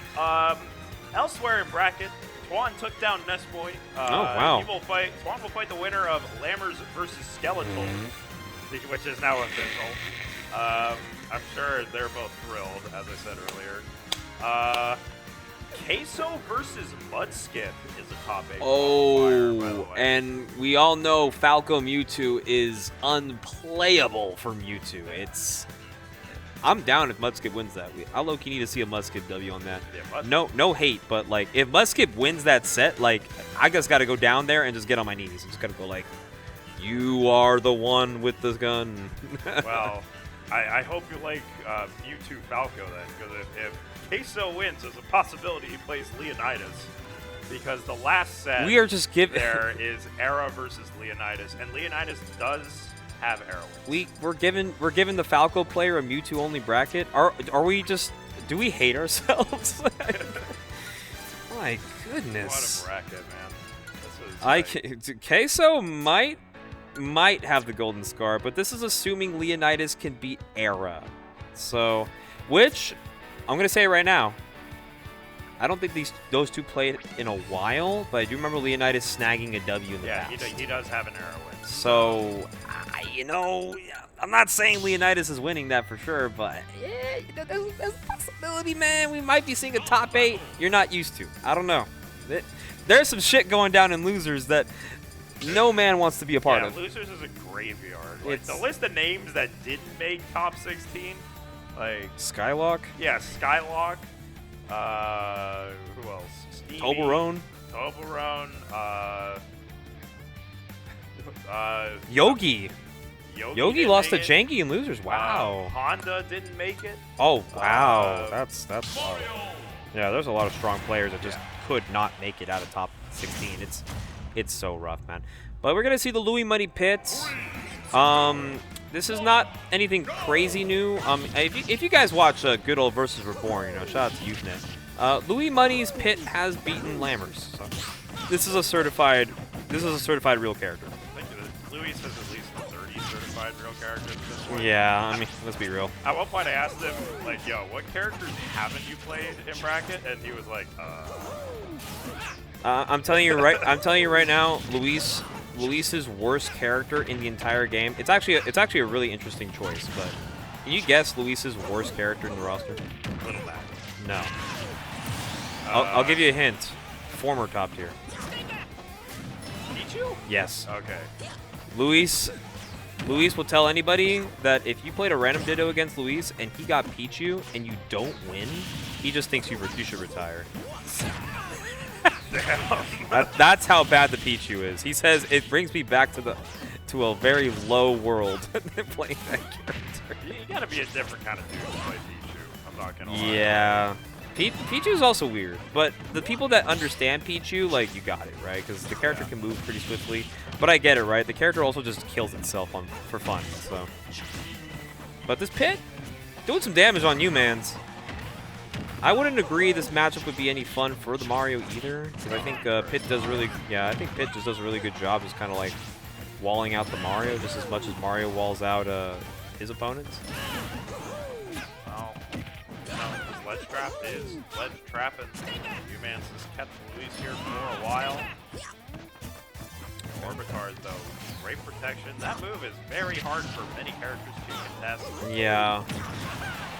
It's also really funny when I fight Pits as Puff, because a lot of times I'll just like throw out a strong hit on their Orbitar, and then it will just send me into a fucking roller coaster angle. I'll just go like, wee! I go into like a sinusoidal like direction, and I'm like, okay, I don't know where I'm going. I wish that happened to my character. My character gets Orbitars beat my entire character at the ledge.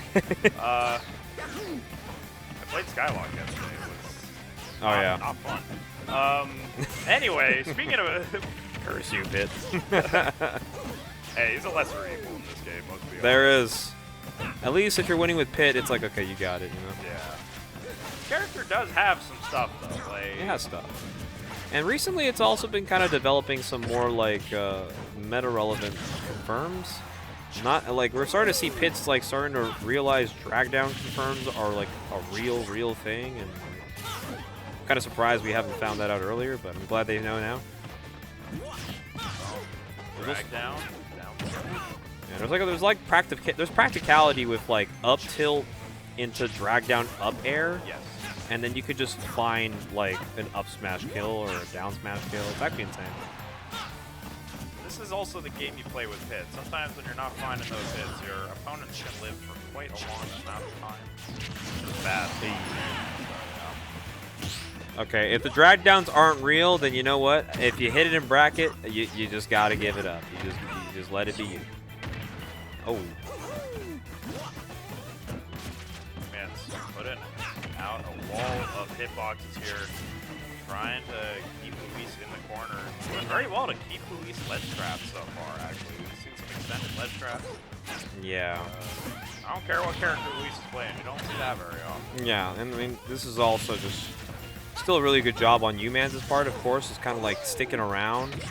Like, beating Luis's Pit is still very difficult because he still plays his character like pretty much any other strong Pit can play.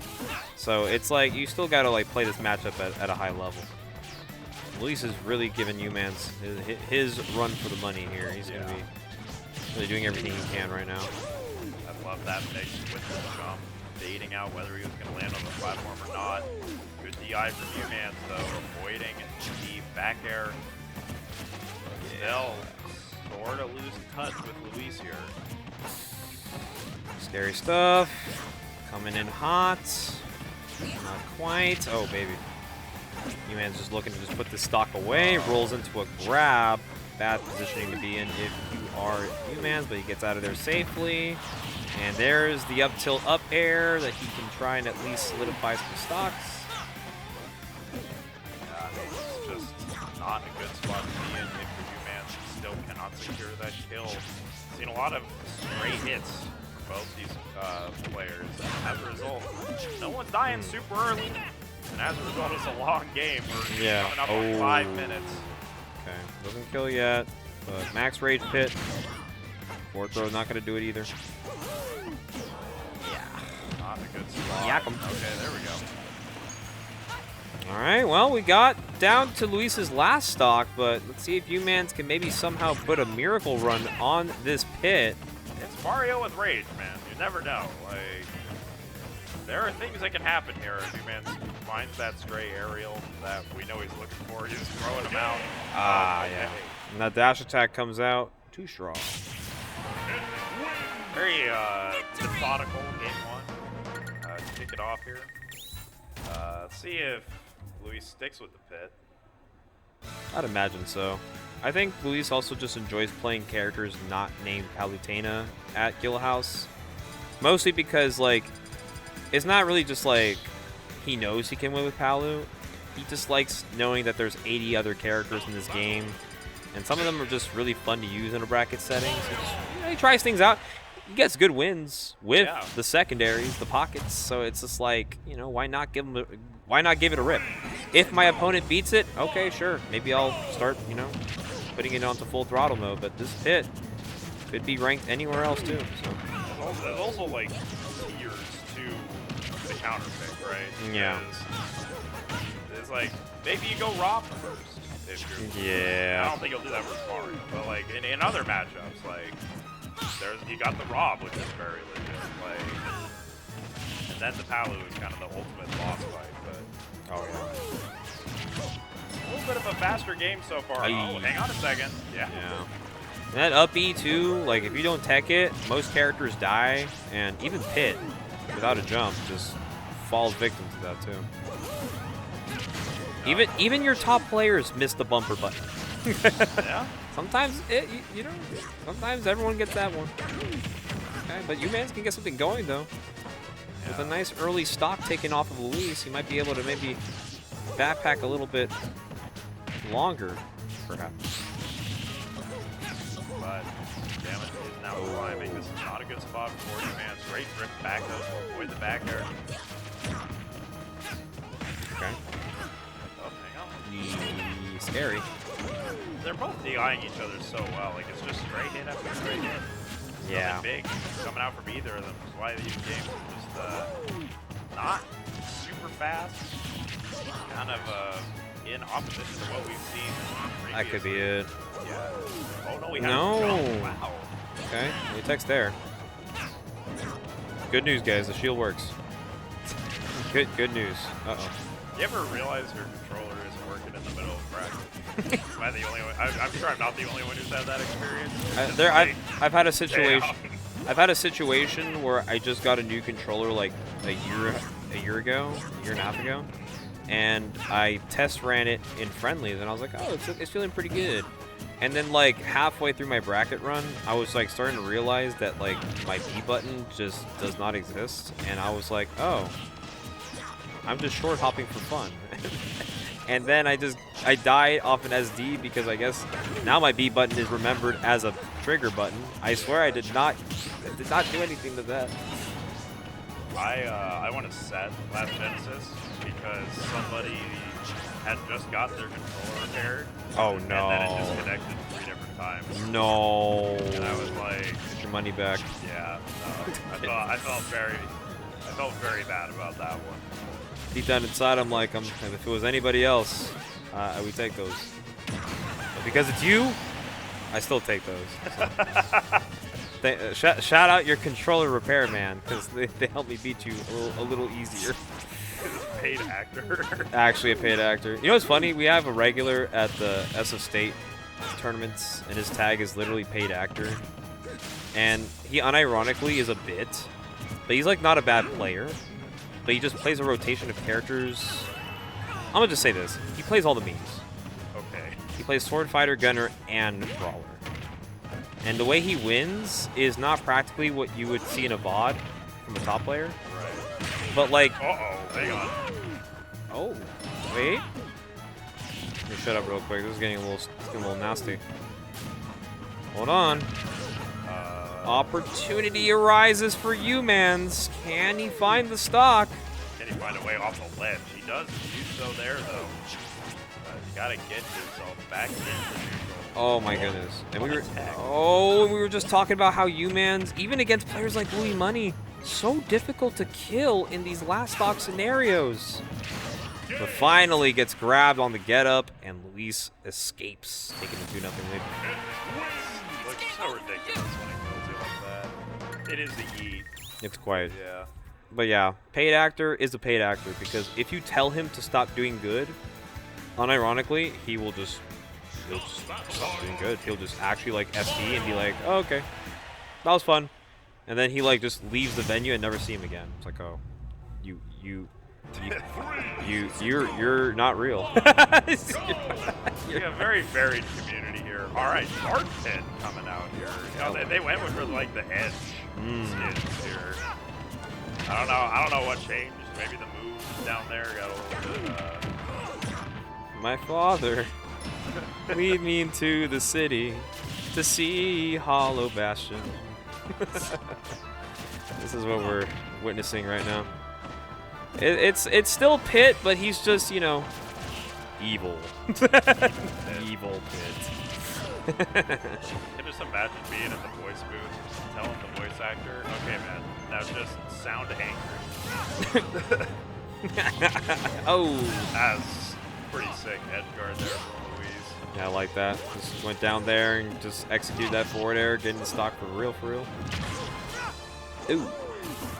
This is when Luis pretty much just like feels pretty good about himself.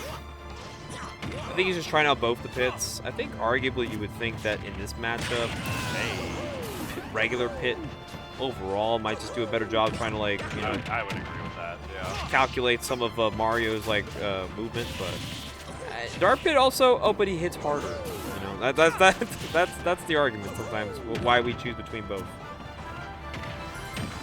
I kind of miss Smash 4 Dark Pit, where his F tilt was just like randomly worse in addition to the other stuff. Randomly worse. Like, yeah, he's in the game, but like, just don't play him. Why? We did something funny to his fort. Not quite gonna find the down.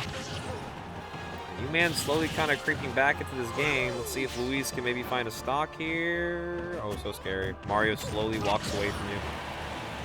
Throws out forward smash. Yes. Great hits once again. Up tilt. No. Their DI is both their DI is so good. Like they're not getting hit by any of the big conversions, you know. Oh.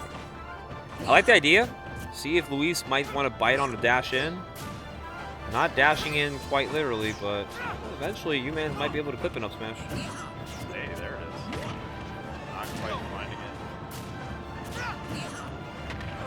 Oh, 4 on up smashes. He is looking for this kill, though. He hates having to play neutral with Luis. Well, We all do. Yeah, I think. Okay, I love that way. Just caught the fastball and got the right hit. And now, U-Man might be seeing the end of his winner's life, but, you know, if you lose to Luis in winners, you don't really have much to be upset about. It's like, all right, well, he just decided to play really good. Well, I don't know. Very up-and-coming pit player. Never heard of him. At 165 now is Luis. Got him. Oh, No. wow, not quite. Great DI. Love that Dark Pit could just... I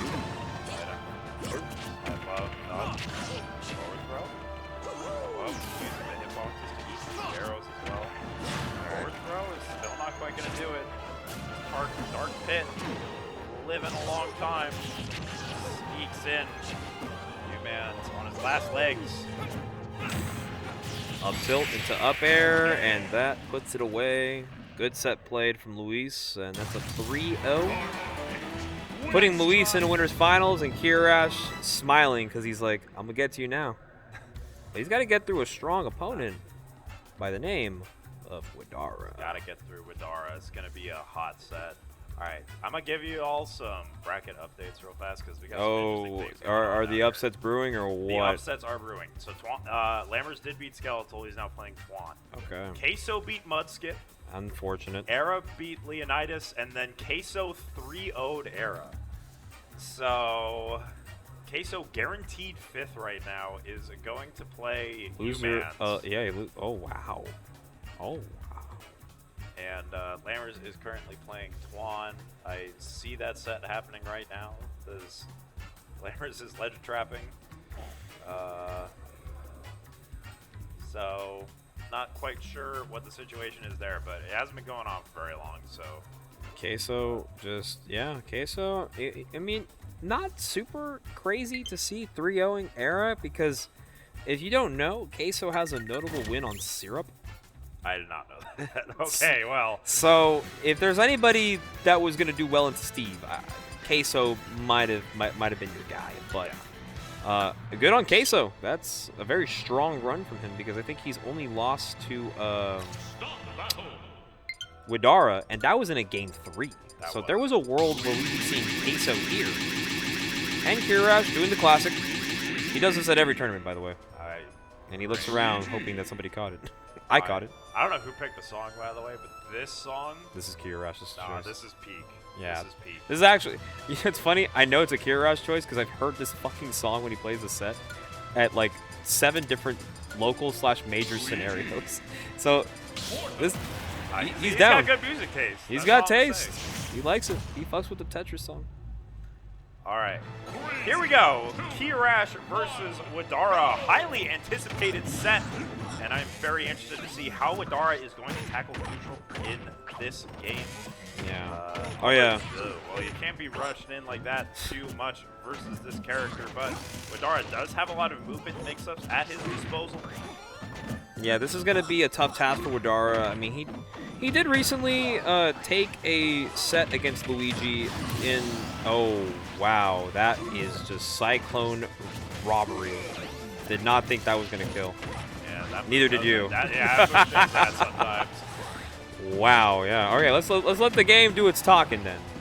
He's actually just died at 80 from Cyclone. That hurts. Oh, I love getting that rolling with the grab. Not a good spot for Kiyarash. Widara goes deep and secures that forward air. Uh-oh. Oh no, that's the worst time to get grabbed because Kiyarash is just not dropping those confirms. Yo, that was insane SDI and he still died, man. What in the world? That was really scary too, by the way. This man Kiyarash used to do speedrun any percents on being able to 0 to death the entire ultimate cast. He made that a category, and people try to beat it and have, and then Kiyarash is like, okay, I'm gonna just beat yours then. But yeah, if there's anybody who's gonna hit the 0 to death no matter what, it's just fucking Kiyarash. He's doing that. Uh-oh. Okay, going for the jab. Trying to get Kiyarash off stage. This is not a good spot for Kiyarash, actually. Has to turn the jump. No way. Misfire bails him out. Actually bailed him out, because now it just puts Kiyarash back in center stage, and he's looking to just take this first game. Widara trying to find a way out of danger, but there's so many buttons flying at you. Another crazy attempt at a misfire. Yeah. That was just a well-timed DBZ moment, and Kiyarash takes game number 1. But yeah, you know, I saw you, Banana Mage, mention about the menu mashing.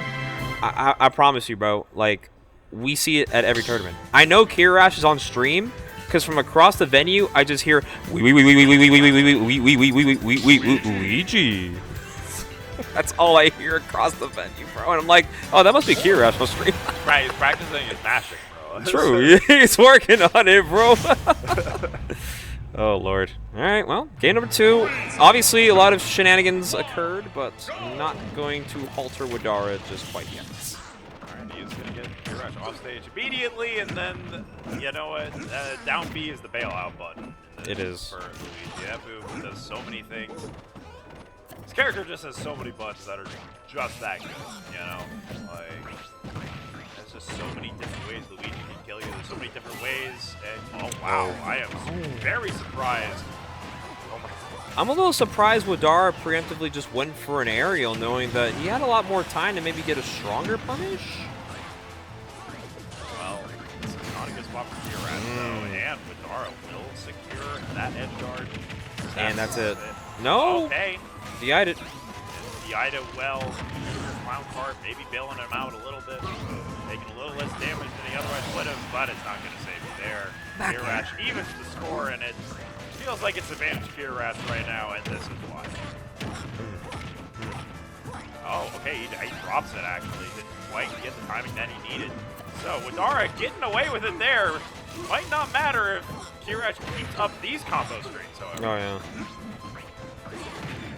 Luigi has one of the most obnoxiously good advantage states in the game.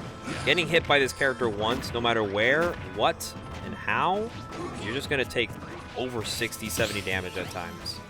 And you just have to accept that. You do see Widara adapting a little bit, though. Did wait out the Cyclone on that last advantage state. This is not good, though. That's going to do it, yeah. Just unfortunate. It's kind of tough, too, because you got to play the mini game with Luigi Cyclone, especially when you're at a percent you could die at. And even if you guess right, sometimes you're just, it's just kind of curtains. Does not let himself get put into a tech situation, but not a great spot for Kiyarash nonetheless. But as I say that, he resets it. It's so dangerous to get hit by any aerial. There's so many ways to kill you, and this is not a good spot. I love that recovery from Widara, though. Hold on a second. Don't troll against Widara, bro. He senses that you're doing too much. Let's see if Widara can maybe put one on the board here. Or is Kiyarash gonna go up 2-0 here on the young buck that is Widara? Oh, that's not a good thing to see. And that's an unfortunate result to see. So Kiyarash takes a 2-0 lead. But both games have been at least to last stock, but it just sucks when you get grabbed. It don't feel like last stock, that's the thing, right? It don't. Luigi just has so many different ways to kill you. Like, There is no safe percent. There is no safe percent. Like, down throw combos literally forever. Like, yeah. That's not an exaggeration. Like, that it combos until well into the 100s. Yeah, and it's like if you do get grabbed at 150, Luigi could back throw you, and that could kill you. So it's like, we don't need a down throw, but like low-key. And he still has combos at 150. Like, he does. He gets to choose. Build-A-Bear Workshop, where the best characters are made. Sometimes your character can just press a button, and it turns into a combo. Well, hang on a second, though. Widara does have something to... Dude. Okay, well, you know what? You got it, He's but... alive? No, please. Great DI. Kill the plumber. Plumber Please. Atreus. Like, yeah, this is... It's so tough, too, because Bowser Jr. can only do so much from a distance against Luigi. Yeah. You basically have to, like, use your mobility to... Oh, hang on. Can you get this kill? Oh, that's unfortunate. Why did that not feel like he had it? But he did it. Oh, my goodness, Luigi threatening. So much threatening aura. Oh, that's not gonna do it. Yeah. Okay. Misfire? Misfire? Okay, we got it. Yeah, he's got it. He's got it. Sometimes Widara is just like hoping that these side Bs are just not misfires. I think that's the messed up part.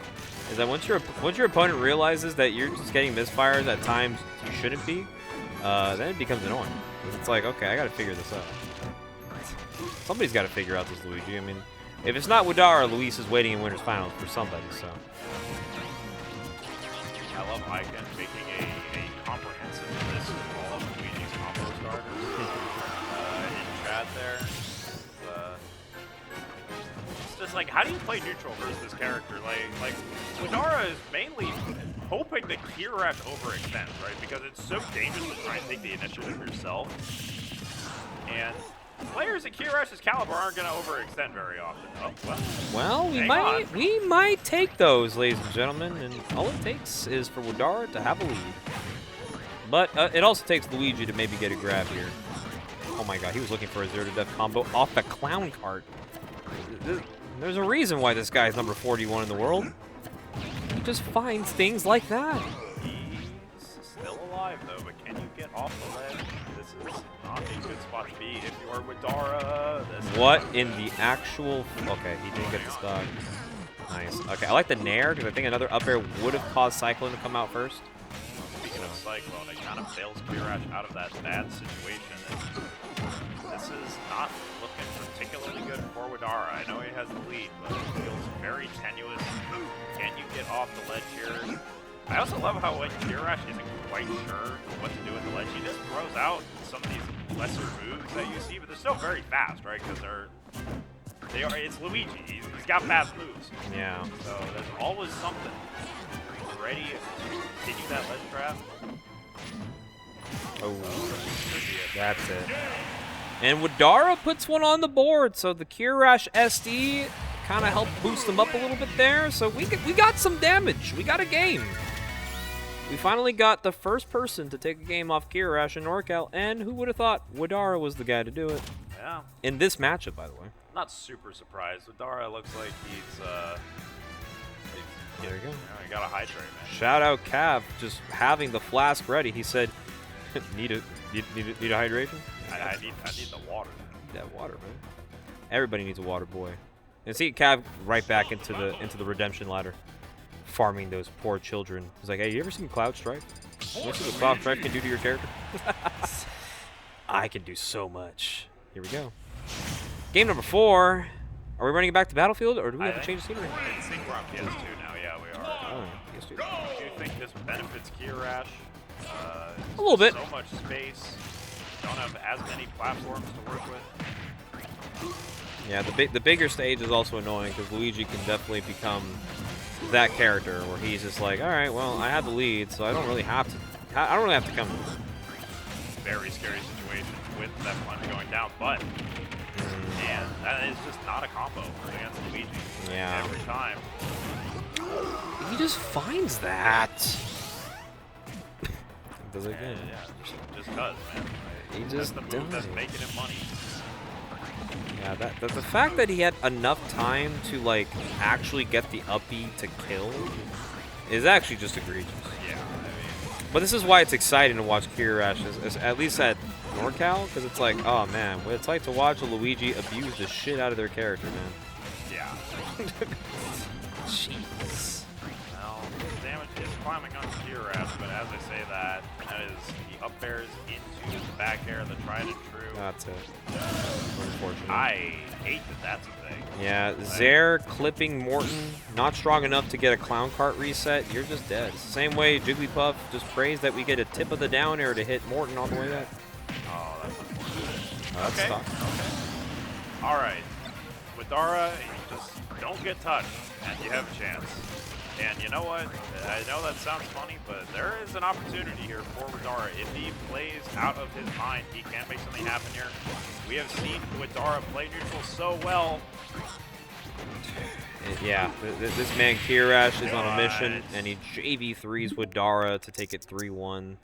But, you know, it was a good fight nonetheless for Widara. Just, Kiyarash is just on it. He finds a 0 to death, or quote-unquote number to death, for any sort of stock. Numbered to death. It's just numbered to death because It it's is. He kills you at any percent, literally. he is the speed run. he quite literally is the category. He just makes it happen. But Widara will be going down to losers. I think he will be facing Lammers. Oh, Dang. Lammers Widara for 5th at a local. What is Kiyarash doing to our region? Umans did take down Queso, by the way, so Queso Okay. is out at a highly respectable 5th place. Very strong showing from Queso. That is Yeah. insane. Queso beating so many good players along the way, including Twan, Mudskip, and Era. Yeah. Insane run. There is a world where Lammers and Umans have a run back, And if that's- Lammers beats Widara, then That's the dream. When you're two good enough players that you play in quarters, and then you're good enough to get that run back in semis, you're just like, there's a lot of anger brewing between me and you, and we need to settle it right now. We need to get this done. You beat me in a best of 3, I'm gonna get your ass in a best of 5. That's how it works. It's like, you got me in the quicker one, I'm gonna get you in the long haul. But we are gonna get Kiyarash versus Louis Money. I at least want to commentate this set because, I mean, there's a possibility we may see it again, but in case we don't, it's our one time to see it. Yeah, and I imagine we'll see this a lot more. Yeah. Yet, but for right now, the novelty is still there. These are the 2 best players in the building. I don't think there's a reasonable argument against that. Absolutely. And this is going to be fast and furious. Oh, yeah? But we do some quick little announcements for you guys as well. I know we got some big tournaments coming up, starting with Port Priority 9, which is Seattle's biggest event, returning in style in the 90s, because that is the theme of the tournament, which is why I can't wait to go, because that reminds me of my era. Definitely make sure to sign up. I'll see y'all there. I'll be there as a competitor, and also I'll be enjoying myself just being around the people. I think Port just got announced that it is officially in S tier, and I wouldn't be surprised if it becomes a P tier in the next few weeks. So, if you guys want to see me at Port, sign up, slide through. I already got my flight, I already got my housing. I'm good to go. So, just need to see you guys there at the venue, and then go watch this guy commentate. He's really good at it. If you can, if you haven't already gleaned that. And then on top of that, speaking of big majors coming to your hometown, don't forget Genesis X3 registration has been live and will continue to be live for a long time, as we won't be getting it until February of next year. So sign up for Genesis X3. And then the other big announcement for a tournament, LMBM, Let's Make Big Moves, has announced their 2026 iteration. And it's going to be happening in the good old NY in the Big Apple. And if you guys want to travel to the East Coast to start your New Year's off right, slide through to LMBM. So there's a lot of big events occurring and a lot of big names that will still be attending Ultimate events almost 9 years into this game's timeline. Oh, that's crazy. 8 years, I should say. But yeah, kind of insane. Oh, yo, he's playing Clockwork Craft. Hey, this is my... Yo, wait! Hey! Does Kiyarash have good music taste or what? No, he's literally playing all my tunes, man. He's literally playing literally. You if you played Luigi. No, don't. Oh, no. No. Don't imagine that world. We don't want that. It kind of sucks that we're going to be getting Widara Lammers off stream. Those sets usually always pay off to be really fun to enjoy and watch, but we do have a time limit to break through. So Kiyarash, Luis, not their first time fighting, but their first time fighting now as Kiyarash is now NorCal. They're just talking about some stuff. The 1 and 2 seed respectively, and this time Luis is not the favorite to win. But of course, if you know Luis, you know that this venue gives him a sort of aura, power, and strength to win. And he said, Palu! He said, play Palu! And he's like, we're at a local, bro. I can do whatever I want. This ain't no major. Yeah, who knows who's coming out here, man? He's like, I'll beat you at Pit, bro. Don't worry, bro. I'll do what they couldn't do. Feeling good about it. Actually, another banger selected by Kiyarash. I approve of the music choices. Yeah, this is a Sputnik certified player, Kiyarash. But yeah, we're going to be getting Pit Luigi in Winners Finals. Of course, we've seen this Pit 3-0 U-Man, so pretty warmed up. But Kiyarash, this guy is showing us that Luigi, yeah, it's a bonkers character, but like, oh my god, when you see it actually happen in front of you, it's like, oh my goodness. This is what you guys have been having? I mean, he's doing this to people who have excellent SDI as well. Right? Yes.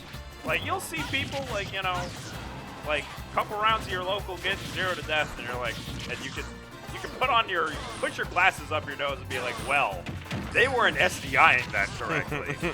And if you saw some of the crimes that were committed versus Widara, then yeah, that was messed up, bro. Yeah.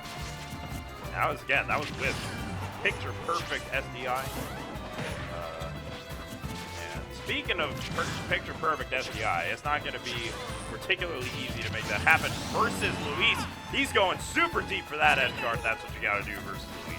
There you go, first edge guard coming out from Luis, but of course the last grab of this stock, that Cyclone well, you definitely didn't learn how to read, that's for sure. Saw that one coming from a mile away. You still got it.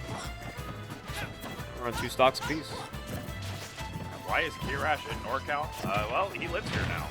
He goes to school here, guys. So get used to this. Me when the top player goes to my region because of reasons. In parentheses, school. That is exactly why we have Kiyarash in NorCal, guys. We always have some fun people that just join us for the ride, but people don't understand how the journey got us here. Honestly, I agree. How did Kiyarash end up here? But now you know. Man, it looks so hard to land for Luigi against these arrows. Kind of. That's hilarious. He's got the plot armor, man. The good Luigi's get more misfires. You see that angle?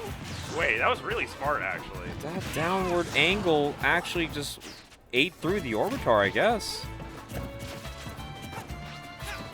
It's insane. But with that, Kiyarash now back in the lead.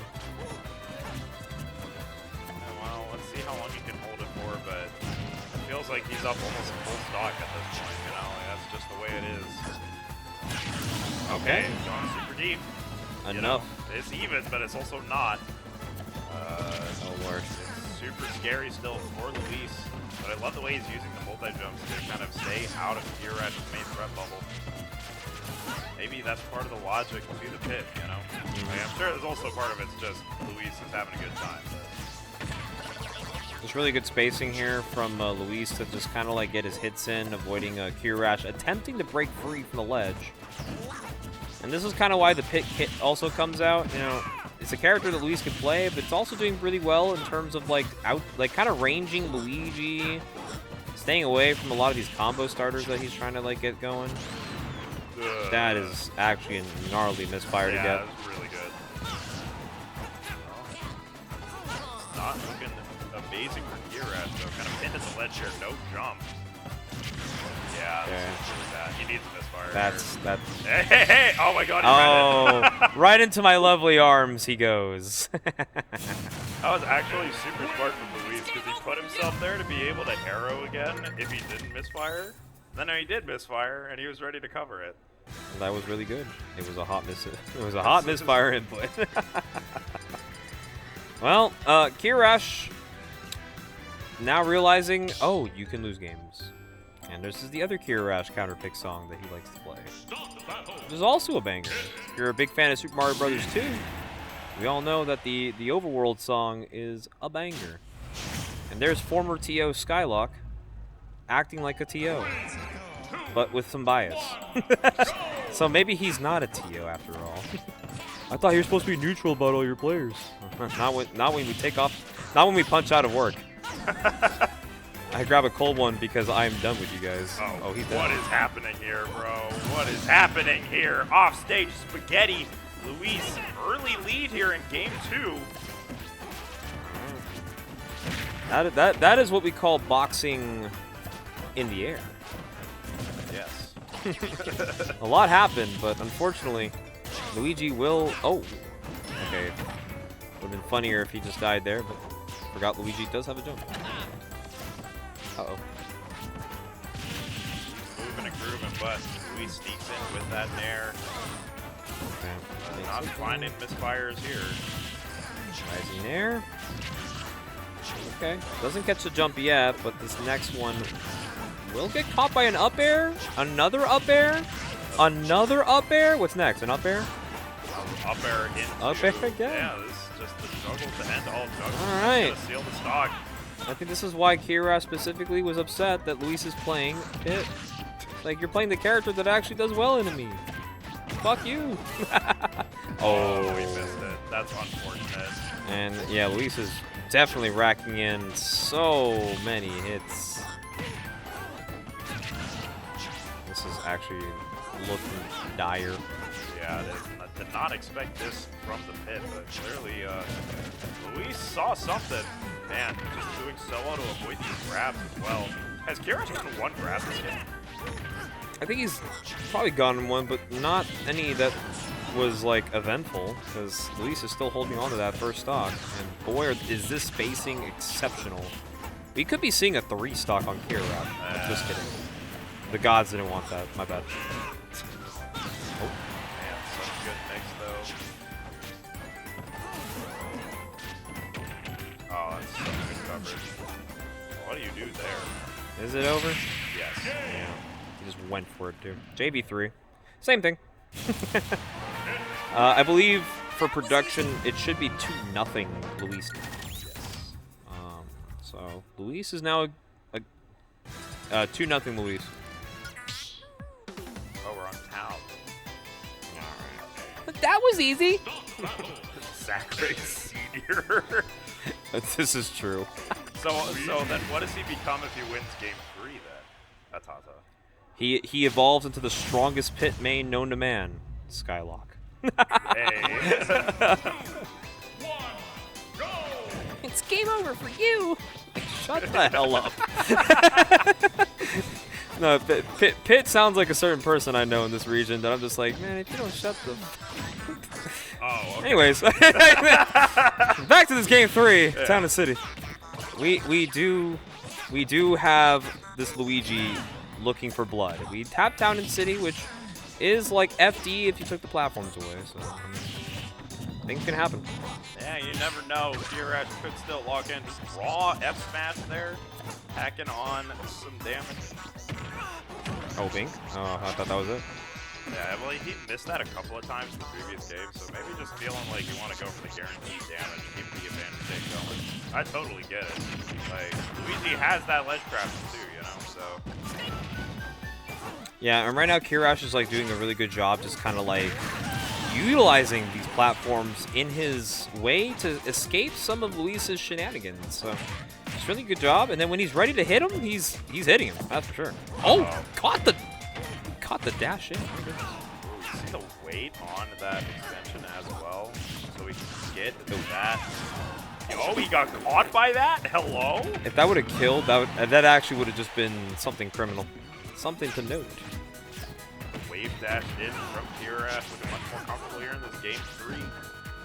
Keeping Luis in a bad spot. Not quite find the down smash, however. And, yeah, that smash is going to do it, and Kiyarash looking like he's got some life in him all of a sudden.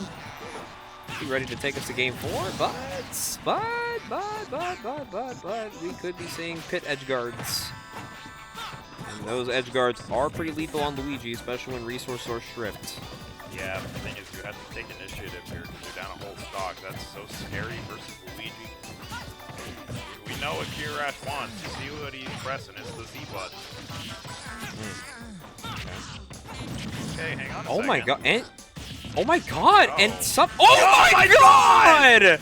That's not real! Luis just found everything because of the movement from the platforms! Insane stuff from Luis. He brought this almost all the way back. Oh my god, why was that we witnessed literal gore.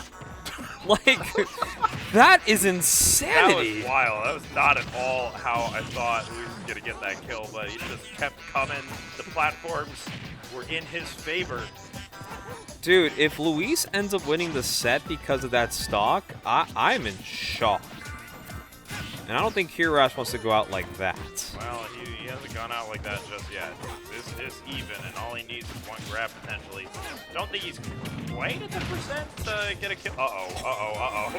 Okay, Okay, misfire to save him. Kiyarash has a little plot armor of his own, make no mistake. This is not a good spot for Kiyarash. Oh. He finds a way in. No way. Oh, that would have down. If that would have connected as a spike, I think that would have just been it. Oh my god, Luis is all over Kia. Oh no, couldn't quite find the grab. You saw him pull it out. He's gonna double jump early. Good recovery from Kiyarash. Luis, he's moving and grooving, trying to find a way in. Don't get grabbed. That's the name of the game. So Luis is loving life on these platforms. Nice. But Kiyarash finds a back air. And Kia manages to escape, possibly getting robbed of the chance of a game 4. But someone's got to clip that, bro. Somebody better clip that. That has got to be that's got to be the pit clip of the year.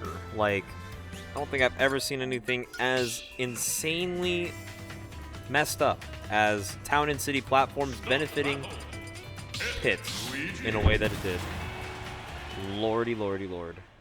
You see something new in this game every day, you know. Yeah, I really do. We've seen some crazy stuff actually just in this bracket alone.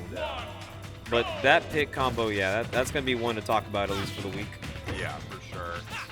Yeah, maybe he's gonna convince Luis to bring out this pit a little bit more. I love it when players just like throw out unoptimal stuff. Like works. F smash at 20. Like, why not, man? You're mixing it up, it still does damage. You don't need to do the optimal thing every time. Not at all. Nothing fun about that. Sometimes pressing a button in a place where people don't expect it to is a part of the fun. No jump here. Hang on a second. Not a good spot for Kiyarash. Oh no, it did not connect the whole forward air though. No misfire there for Kiyarash, but he's ready to punish with the Cyclone.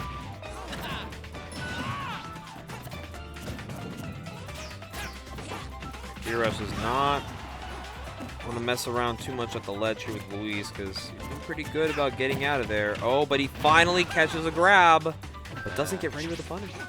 Yeah, Luis, good DI, up and away. And luckily for Pitt, to make it back.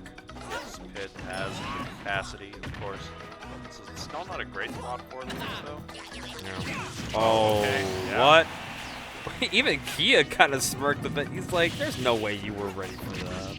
Hey, Luis is ready for everything, you know? That's what we've all learned. You play against Luis, he's ready to cover 18 different options. Okay, right now, yeah, I got caught landing on a plat, and Kia ready on the punish. Back to 2 stocks apiece here. My goodness. Even bobbing and weaving, Luis trying to find a stray hit. There it is. This could be something big. Kiyarash now not in a good spot. Has no jump. Nice. Spacing it out. No misfire yet. And he's ready for it. As you know, I've commentated many deep sets in the past. So I think I'm ready. I'm ready for when Luigi gets a misfire at any opportunity. Like right now. Misfire, like, there's some players. Oh my God, what a grab!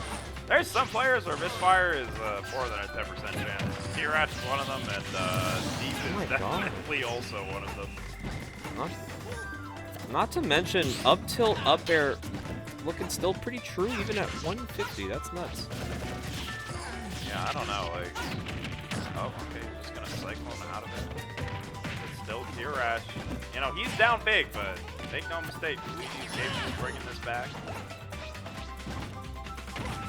All right, well, Luis looking to make some noise for Kiyarash's debut in NorCal with a Pit W. He might be able to clean it up, but we've seen Kiyarash bring it back from worse.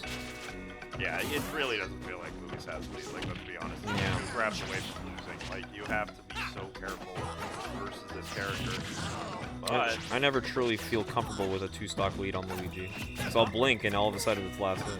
yeah, like, and we all know this at this point, right? Oh, that could have been enough match, but just go for it. Okay. In the spacing game a little bit here. Yeah, we know what Kiyarash is looking for. Percent is primed for something. That's why he's pressing his air button. Okay, Nice. he's in. That caught the DI mix-up. I think he was ready for the Cyclone to maybe fall off the plat, so he was more on the left, but good on Kia, I guess. He was able to maintain the position he wanted Luis to hold, and Okay. that dash back is going to do it. So Louis Money, the Pit, takes down Kiyarash, and we definitely got excited for a lot of those kills that Luis was finding with the Pit too. So Yeah, well, the Pit looking good. yeah, that was really good. All right. Might be time for a little break, perhaps. I think our next set of losers might be Humans versus Lammers. I just saw... Never mind, they're still playing. They are still playing. They just ended a game. I just saw a Oh, wow. extreme reaction from Lammers to something. But yeah, I've been casting since round 1, so I'm going to take a break until... I'll probably take a break until losers finals. Yeah, I actually got work tomorrow, so I'm probably gonna hit the hay. No worries. Appreciate you, Yeah. Sputnik, for Yeah, of course. casting with me. It gets boring when you're alone, but I'm glad we were able to witness some egregious things, and it wasn't from Luigi mostly. No, it wasn't. Well, appreciate you guys, of course, for staying tuned into Guildhouse. Right now, we're kind of awaiting the winner of Lammers and Widara to fight U-Mans and Losers Semis. So while that is happening, don't go anywhere. Grab a snack, use the bathroom, maybe even sign up for Port Priority 9, which is, once again, go to the damn tournament. And we'll just take a small little break until then. So we'll be back later. See you later, chat.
battle, Mario v. Gunner.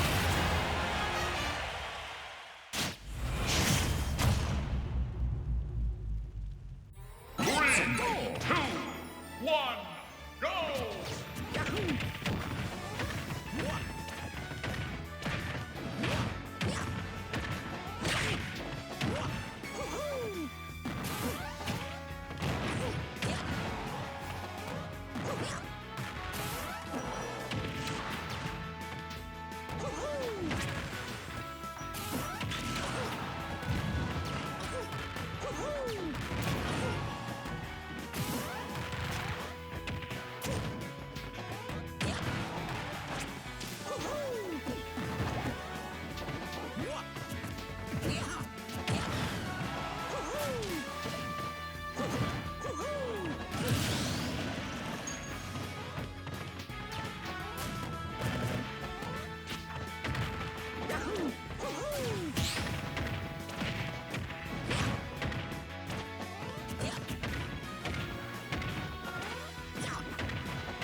Not battle. Mario v.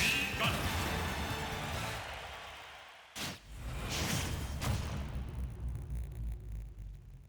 Three, two, one, go!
Ladies and gentlemen, welcome once again. I'm back on the mic here. Mars Bars joining you guys for Losers Finals. Lammers got his run back on Umans, so Umans out at a strong 4. And hey, it's Kiyarash. He's back. Representing Smush. Shout out to Smush, by the way. Hello, Michael. How you doing tonight? Miss you, bud. Hope you're doing well. Been a fun Guildhouse, not gonna lie, to watch. We've been seeing some really good sets up and down the board. You were here? Yeah, I'm here. I was Oh, you were here? Wait, Rayhan, you were here? Dude, well, to be fair, I was kind of commentating, like, all night. With the exception of Loser Semis. Literally, the run back in Loser Semis was the only set I didn't commentate tonight. So, I've been here all night, but I've been kind of secluded in my upstairs dorm. How's it going, everybody? Is that you, Pup You? Is that who I think it is? Oh my goodness, he's dead. Never mind, he's alive. He saved him. I did that for Riley lost to Kia. Oh, okay, I see. No. So we have a wolf player in our region named Coda. But I just call people by their actual name because, like, low-key, like, I just know bro like that. So it feels weird to call people by their tag unintentionally without sounding like fake professional. You know what I'm saying? Like, why am I being professional at a local? I should be egregiously, vehemently using words that will get me canceled across 17 different states. No, I'm just kidding. But anyways, let's talk about the set. Yeah, 17 specifically because that's a third. And a third is a pretty stupid fraction. All right, well, we got a very strong Losers Finals here, ladies and gentlemen. This is actually a SoCal battle, formal SoCal battle, returned now into the NorCal Light. San Jose State versus Santa Cruz in the shape of Lammers and Kiyarash. Who would have thought we got to this point? But we have to talk about this matchup as a whole. It's egregious for Luigi. If there's a matchup that unironically Luigi just doesn't want to play in, and I don't blame Kiyarash for also saying this out loud to me, as I was talking to the boy before leading up to the set, he's like, bro, I'm just going to lose to Lammers because I got to fight B Gunner. But I think Kira is still playing pretty well despite all things. He's doing a really good job.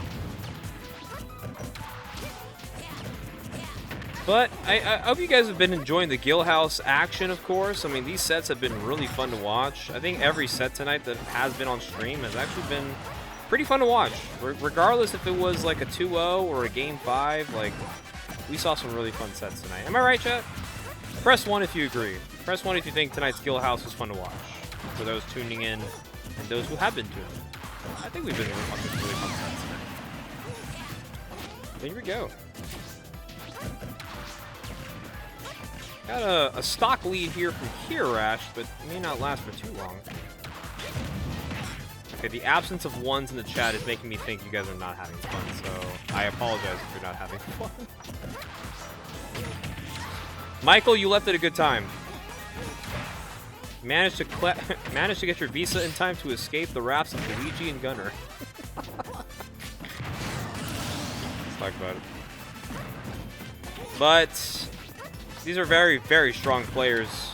Honestly, this is just California PR. This isn't just NorCal, SoCal PR. This is just California's finest. Kiyarash does find a confirmed kill Lammers. You know, it's been a while since we've had some really good Luigis come out to Guildhouse. We have Luigis, we just don't have a player of Kiyarash's level, or at least remotely close to Kiyarash's level. We did have a few PR Luigis in the past, like our good friend Willow, and our good friend Darian, and a lot of other fun people who play Luigi. But Titan in chat? Yo, aren't you at Irvine, bro? What you doing in the Twitch chat, man? Don't you have better things to do? Quote unquote. Nah, I hope you're doing alright though, Titan. Good seeing all the folks back here. It feels kind of empty though, because I feel like, you know that one meme that people use a lot? It's like the regular show meme when the whole cast is there, and then the next one is just like Skips by himself next to a bunch of tombstones. That's how I feel like NorCal has become. All the fun people just left. Right before the fun began, bro. You're right, Nick Memories is up there as a PR Luigi, because he was a PR Luigi. You're Skips, Dre? I believe it, bro. Dre, you've been around for a while, so you've definitely seen people come and go. I feel the same way, bro. And it's funny because it's like it's a new gen of NorCal that just came and went, and I feel like you guys were just here. You guys just showed up. What in the behemoth, man? Oh, he's dead. Just kidding, he's not dead. Okay, I like that. Gets the punish there on the platform, gets an up tilt. Nice there from Lammers, being able to get the stock there. Is Lammers doing the proto? No, he's doing the lamb. If you know about the lamb, hashtag do the lamb. You can also get $15 off of your next Chipotle order if you just type in do the lamb. I don't know what I'm saying anymore. I'm just watching Gunner Luigi. I'm trying to entertain the chat. Alright, chat, let's be honest though. Kiyarash Lammers, does this go game 4 to game 5? Actually, does this go game 5, chat? Are we seeing game 5 potential?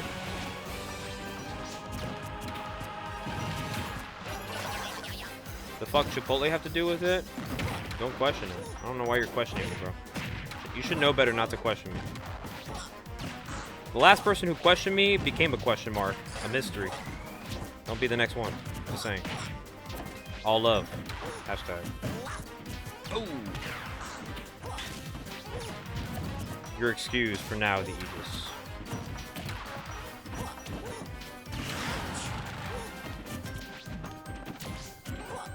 Okay, but this is looking pretty good, at least on the Lammers side of things, because Kiyarash kind of just, you know, he held it down that game 1, but, I mean, this is Luigi Gunner, by the way, so when an opportunity presents itself for an offstage kill, Lammers is pretty good at executioning those necessary kills, if possible. Like a charge shot, right to the face. Yeah, it is unfortunate that holidays are not meant for Smash. They are meant for... Okay, I just watched that whole sequence happen. I'm like, okay, a kill happened. But yes, the holidays are meant for the family and friends. Sometimes Smash has to take a backseat, guys. I know, it sucks. How can we let Smash Bros. Take a backseat? It's always been in the princess side. We do have a fun birthday to celebrate coming up next Wednesday. You guys want to guess whose birthday it's going to be? Next Wednesday at the next Guildhouse? I know Javi knows. Right. Oh, you don't? Oh, this is awkward. They paid me to say that, so now I don't know what to say after that. Is there a birthday today? Am I stupid? Oh no. Don't tell me I forgot a birthday, Shooter. Don't tell me.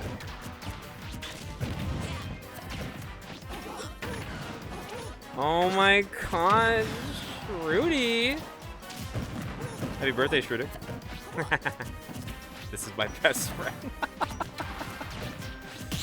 Famous last words before I fly out to New York and find you and give you a cake. That was zesty as fuck, and what about him? That up tilt was more zesty. Matter of fact, that was spicy. Happy birthday, Shrudy! Happy 22nd? Are you 22 now? Oh my god. I don't know about you, but I'm feeling 22.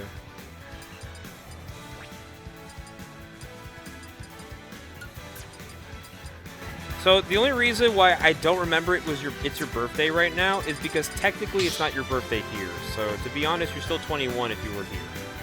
I'm just saying. So like, I'm not gonna give a fuck until midnight. Keep it a buck 50 with you. I'm not saying happy birthday. Motherfucker, you live in the future. I live here. I'm in the present. I'm in the correct time zone. You East Coasters and your fake 3 hours. You're not even ahead. You're actually behind. You think you're so ahead of the game. Get you guys. But happy birthday, Shrudik. I'll make sure we celebrate that nicely when you get back. Perhaps for some Korean barbecue. Speaking of Korean barbecue, Kiyarash absolutely cook the living raw meat out of Lammers44. My goodness. That was impressive.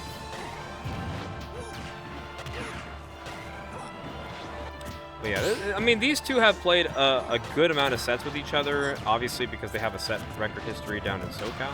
But now they can have a set record history up here in NorCal as well. Michael, let me know when you're back in NorCal. I mean, I could always just run it back, bro. I'm always down for the 2-for-1 deal. Money doesn't grow on trees, but this belly ain't getting any bigger, so I'm down. I'm there. Oh, this will stop it. And that up smash actually catching the roll in. Actually, a pretty good heads-up option there from Lammers. Good stuff. He just calling Shrudik and Unk at 22. Oh boy, wait till he finds out. Wait till he finds out how old his favorite players are. Ooh. Hard pill to swallow. Some of us might be on walkers by next year. October 10 to 13? Wait. Michael. Don't tell me. Are you only here for that range of dates? Don't tell me. I have bad news for you if that's the case. I have really bad news for you, Michael.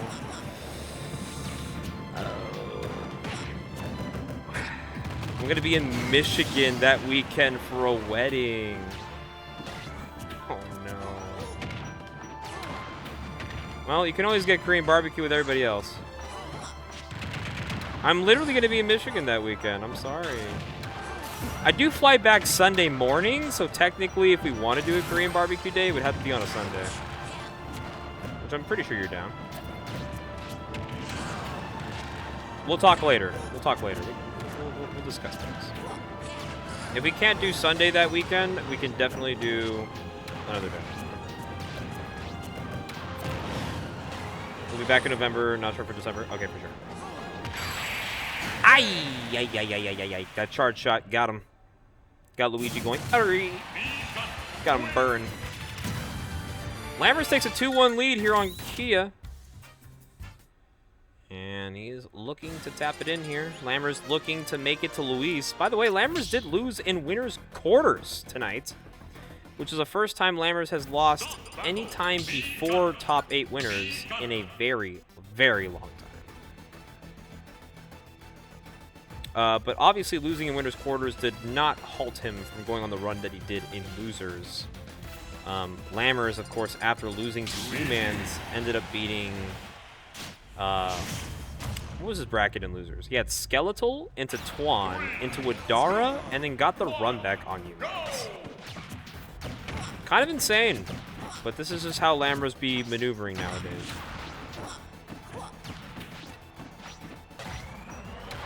Yeah, Kiyarash took game number 1, and he was able to take it on, I think, a Battlefield game, where he just kind of got like a late hit nair into Super Jump Punch. It was last stock, too. I at least remember that part. But now Lammers taking full control of this set. Looking to at least punch a ticket to Grand Finals. And it'd be kind of unfortunate because Luis was telling Kiyarash that if Kiyarash did make it back to Grands to play him, he would try the Luigi Ditto because Kiyarash said, quote unquote, I will never lose the Luigi Ditto. And he's also very confident that if he ever fought Raru in bracket, he'd probably beat him. And honestly, I believe it. Why would you ever doubt Kiyarash? Of all people in this world. Just saying. The Lammers might have to halt that dream for another time. But luckily, Kiyarash is going to be hanging around for a while, so I don't think this will be the last time we'll be seeing him. Especially after he just, like, happily talked about how Santa Cruz is so super awesome for having them come out. Shout out to Nestboy12, by the way. Nestboy12 was the initiator to telling Kiyarash that they had a carpool coming to Guildhouse tonight. And therefore, they showed up. And they did the thing. Oh! Charge shot so strong, you couldn't even hear it. Just came out, just blasting.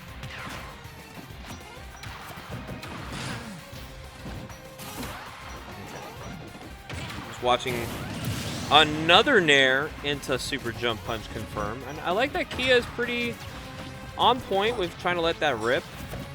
I think most Luigi's, there's a high risk, high reward move on most characters' kits. If not, sometimes the high reward can be not so risky. Oh, lordy, lordy. Look, tried to get something off of that tech chase, going almost coast to coast. That combo almost brought Strudik back to the west. Not gonna lie. Almost made Strudik 21 again. Just having too much fun, guys. I'm just having fun. It's a local, guys, alright? A local that just so happens to be very strong up and down the markets. I'm back.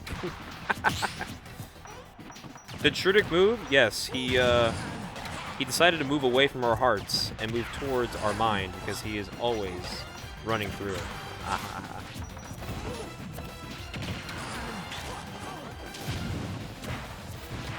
I think Strudik would not be able to last a whole day with me sometimes, I ain't gonna lie. Of all people in this region, I think Strudik would have enough of me after like, I'm not even gonna say it. Woo! I almost turned into a Gen Zer, Gen Alpha. Still insane.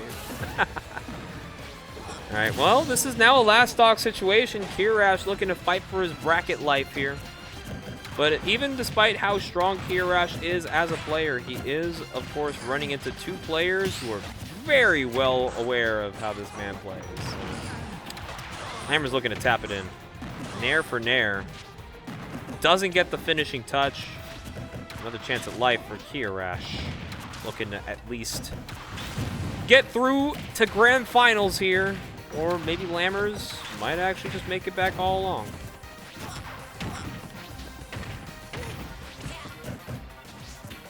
Oh, okay. Some combos going. Oh, is that it? No, Lee Gunner is pretty heavy. As much as we hate to admit it. Oh, jumping over the charge shot, waiting for a roll in, perhaps? And Lammers all over Kiyarash right now. Hold on, this could, in fact, be all over really soon. Lammers looking to punch his ticket to grands. Can he do it? There's a Cyclone disadvantage. Gonna get a little bit of some damage here. And the back air is coming out just in time for Kiyarash. We have a game 5. Oh, lordy lord. Kiyarash, the #1 seed of tonight, has put up an excellent fight against Lammers right now, going game number 5. And the last time these two did play was at the UAS weekend bracket, where I believe they played in the final bracket, where Lammers took it 3-1. But of course, ever since then, it hasn't changed the fact that these two can go back and forth pretty often. So. An opportunity for a grand finals visit. Will Kiyarash get his run back on Luis, or will Lammers actually make the road less traveled to grand finals here, as he's been playing in losers for such a long time?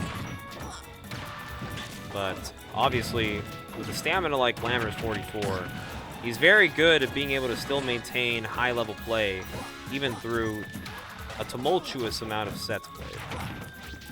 That's kind of the beauty of having multiple top to high-level players at your locals.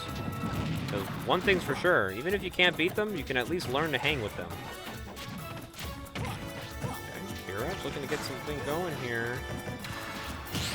The defense is pretty immaculate right now from Kiyarash, actually avoiding so much from Lammers, and catching the jump from ledge. And the back air is going to be enough to take the stock at like to be like 98% maybe. It's not pretty well. Town and City. And right now, Kiyarash is kind of playing super hot right now. What seemed like it could have been a Lammers 3-1 W, it's all of a sudden looking like Kiyarash is set.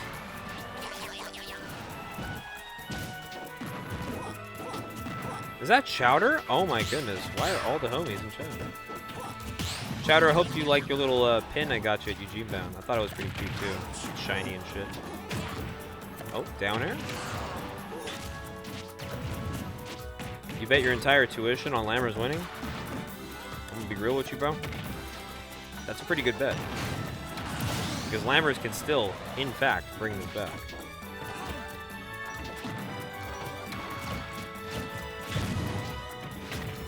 Okay. A lot of damage here.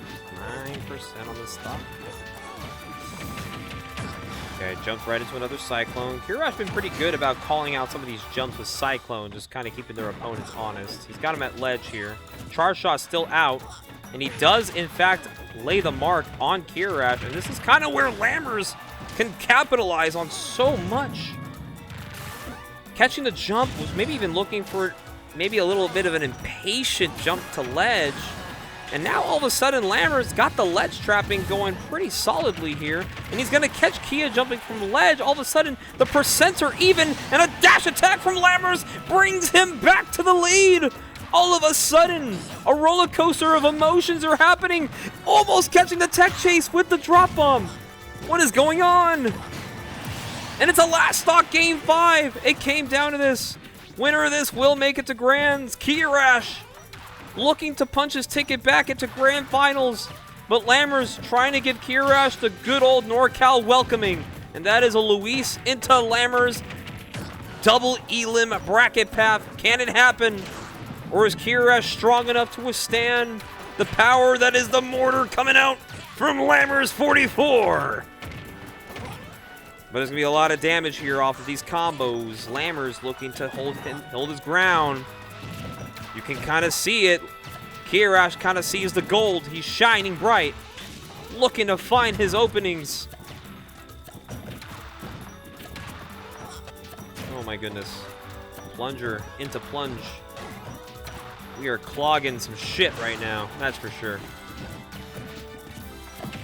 And he gets a grab. Is that it? It is! Kiyarash brings it back. And Lammers out at 3rd place. Kiyarash makes it back to Grand Finals, and perhaps we do get actually that Luigi Ditto that was promised. Well-earned run, though, from Lammers. Did make a very huge losers run. Had to go through a lot of players that are very strong. Yeah, all I'm going to say about that, chat, is that Luigi is broken, and it needs to be analyzed in a lab, and we need to make sure that we go back to the drawing board when the next match game comes out. Am I right? Press 1 if you agree. Press 1 if you agree. Because how the fuck did he find that? Like, I'm going to just keep it a buck with y'all. I'm just going to keep it a buck with y'all. Oh, man. But yeah, thank you guys so much for watching Guildhouse Ultimate action as we finally get ourselves into the Grand Finals. We'll be having Louis Money versus Kiyarash. Of course, Louis coming from the winner's side and Kiyarash coming from the loser's side. Lammers still making podium, but probably in the fashion he didn't want. And as we see the two fine gentlemen returning back to stage here. I just want to talk a little bit with the chat as well as we get Luis Kiyarash going. They're probably going to just get right into it, but kind of curious to know what characters Luis gets in. Since Kiyarash is going to be in NorCal, fun fact, I know our PR season, this is actually the last Guildhouse of the PR season. Fun fact, guys. This Guildhouse was the final chance for people to make something happen for themselves, maybe make a push for an argument. Because the next time we have Guildhouse, it will be the 1st of October. That is right. And because it is the 1st of October next Wednesday, it will be the beginning of the 4th quarter. Kiyarash is... I guess you could say Kiyarash moved to NorCal. Kiyarash actually goes to school at UC Santa Cruz. Chaos Jr. is correct. He does go to university now in NorCal. Or at least on the northern side of California. Luis out here trying to give Kiyarash some counterpick songs. And Kiyarash is judging him on his Kiyarash song. Kiyarash is like, we got good songs. Then you got Luis's choices. Mass Destruction's always a banger.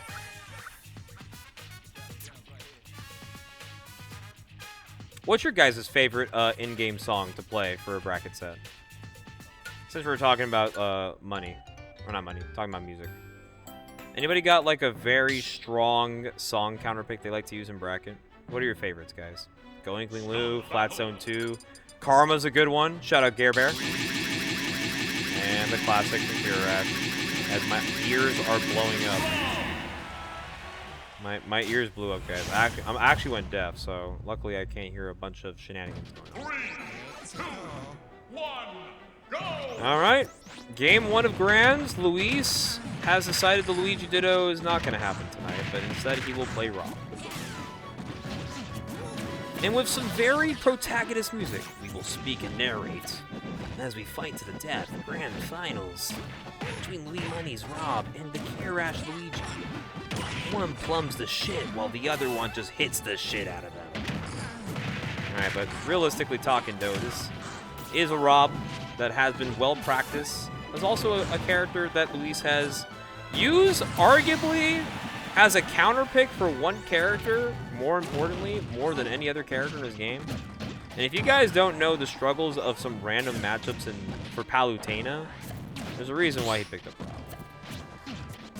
And I'll give you a hint, it's not for the character that's on stream. The Luis Rosebloom tweet, bro made one upset, come on. Seating-wise, made one upset, come on, guys. You know who could get a Rosebloom tweet? There's like 3 people from YouthNet last night who could actually get a Rosebloom tweet, which is really funny.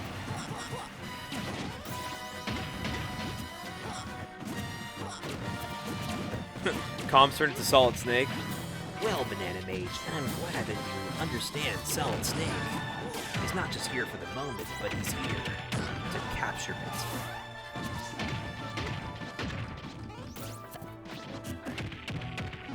Alright, gets a grab here, gets him off the stage. Now do a Jigglypuff voice. That's gonna cost you some money, Aegis, I'm not gonna lie. I've already blown up my vocal cords in the past doing shit like that. It's gonna, you know the PayPal. you know where to send it. Oh, that Nair not gonna do it just yet, but that up there will later.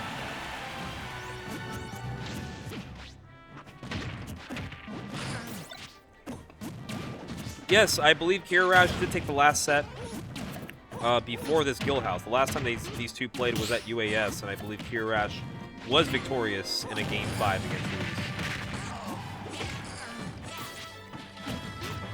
So Kiyarash definitely knows how to beat these players. He's well capable of doing that. That might do it? Wow, that just did. And in a wrap of events here, it is all of a sudden even as Kiyarash gets a 0-64 into a dash attack. This game is all of a sudden come down to the last hit.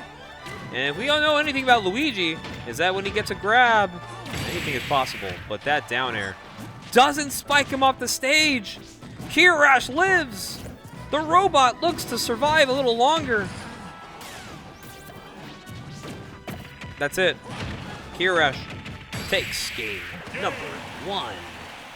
Very fascinating from Kiyarash. Luigi wins. That's how it goes, man. I didn't even need to wait for the DI, bro. I just knew Kiyarash just won the game off the grab. That's all it took.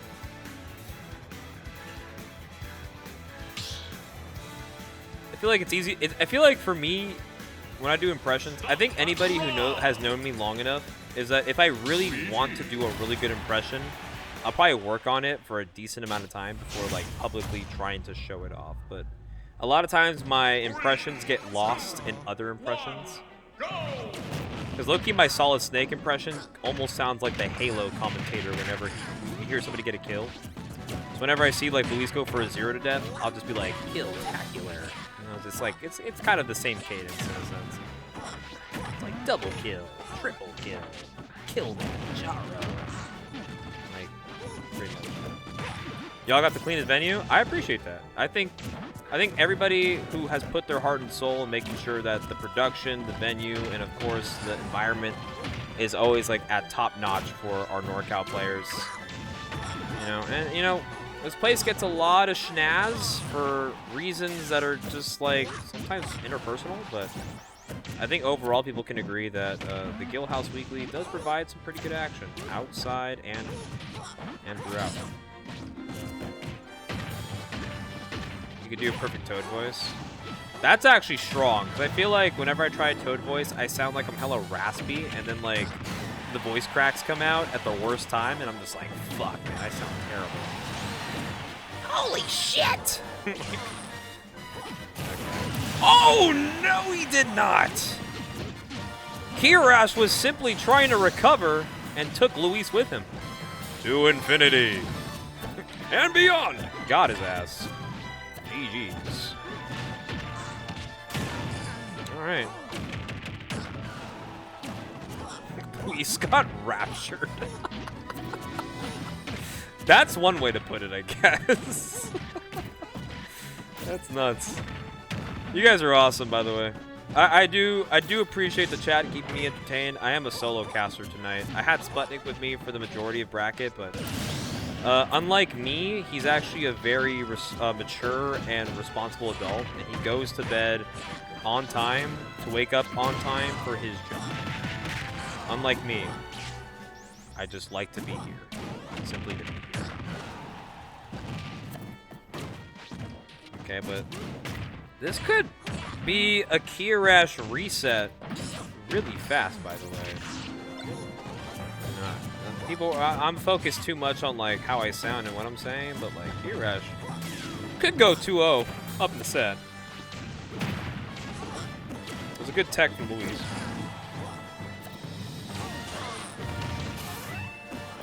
Playing DDD in 2025 is as hard as 9 to 5. I mean, honestly, yeah, Sputnik is playing life on hard mode. I can't lie. Shout out to Sputnik, guys. Not the misfire, barely missing Rob by a hair, dude. Okay, Nairs galore. Yeah, we're not rolling into that. But Kiyarash could definitely win this game. Go up 2-0. Oh my god. Yo, Kiyarash is... Yo, this move... Dude. Yo, chill. Like this movement, though. Yeah, if you're wondering what characters Luis went in Winners Finals, no way. No. Okay, he's fine. Is this the Luis effect at Guildhouse all over again?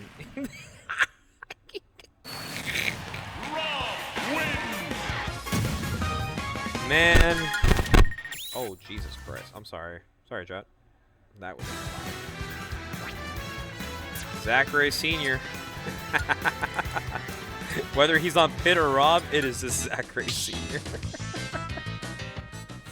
That's actually so funny. Did you fall down a flight of stairs? God damn. Well, no, but I definitely had the mic going somewhere for sure. Not in the positive direction. If you guys are wondering, wait, can you guys hear this, by the way?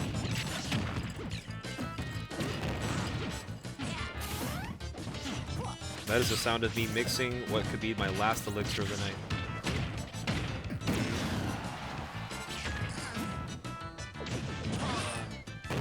That's definitely the first stock taken right there from Luis. Alright. So this Rob is definitely doing things. But this Luigi dough! Now that's a hot sock. Good job, Kiyarash. Got him right there. Now it's even. Perhaps maybe even a lead for Kiyarash.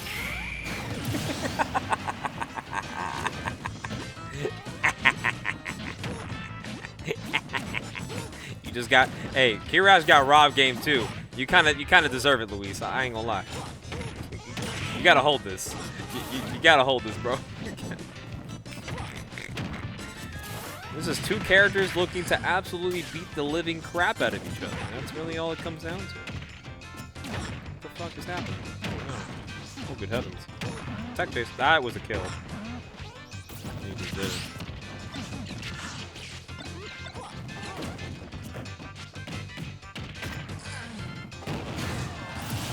Wait. If there's a stock, there's a chance. Luis can still win this. see it. Cyclone? Double jump Cyclone? No? Kiyarash is better than most.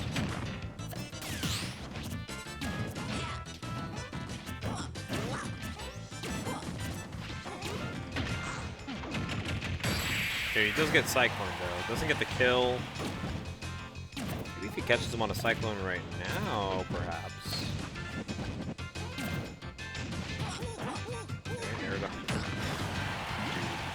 If that would have killed, that would have been really funny. So you're dead. No, just kidding. 174 on this Rob. Is there anything that Luigi can do to take the stock? Oh, no. Oh, he's dead. He's alive. Up air? Not enough. 187. The way that he's killing the... Yo, he's killing the game. Oh, yeah, he's gotta die. Thank God. Back throw does do it at 187. We may or may not be heading toward the direction of a possible reset in bracket. So. Could be scary.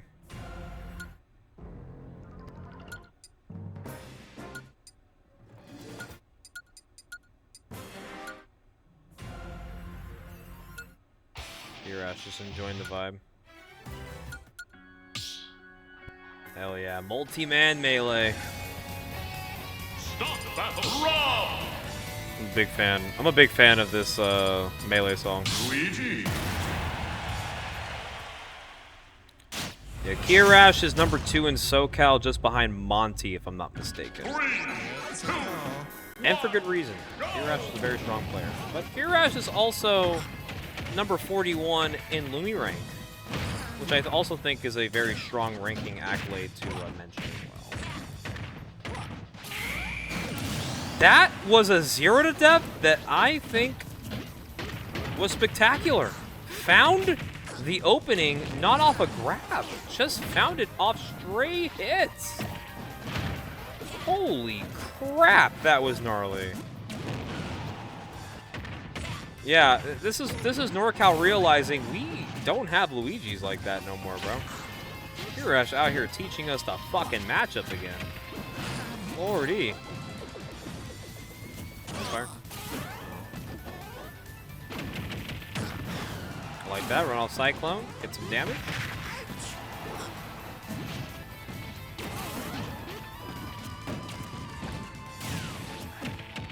Okay, gets a grab, forward throw. Looking to catch a jump here. Kirash's recovery routes are actually just very impressive, but even when you lose a jump, it is a stock.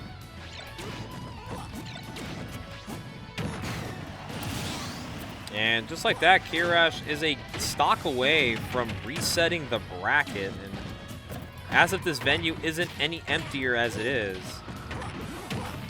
Yo, oh, yo, you just got put in the fucking blender. Holy shit. That hurt generations of players, and all Luis can do is go, yeah, I'm down to run it back to small now. Holy shit, man. I think the Rob may not be the play anymore, ladies and gentlemen. I think we may need to see that pit again if Luis wants to win. And that's exactly what we're getting. So Kia's like, well, I got one. Okay. I'm gonna play the kid. Now I gotta play the pit again.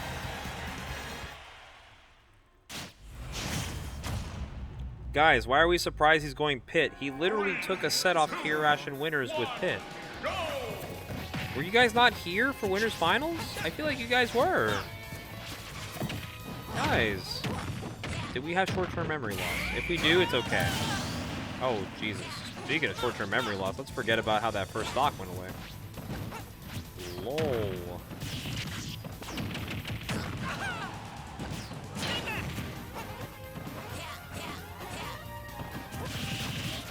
That was really gnarly, I can't lie. Why does he need to go Palu? That is a good question. But I think even as Palu, I think Luis also finds a bit of a struggle fighting Luigi, I guess. Also, Kiyarash is very well practiced in that matchup as well. So, not saying that we're trying to matchup check Kiyarash, but I think if anything, Palutena is also kind of a hard one for Luis because Kiyarash quite literally has like 3 really strong Palus that he fights in SoCal. So. Also, what is happening downstairs? I feel like every time something, I don't even think it's related to us. Like, I see people just yelling. Ironically, Luis might not want to play Palu. I mean, Palu is not like the worst character because we just saw what happened to the Rob. So. That Rob low-key did not see its family ever again. It was gone forever. Rob has a family.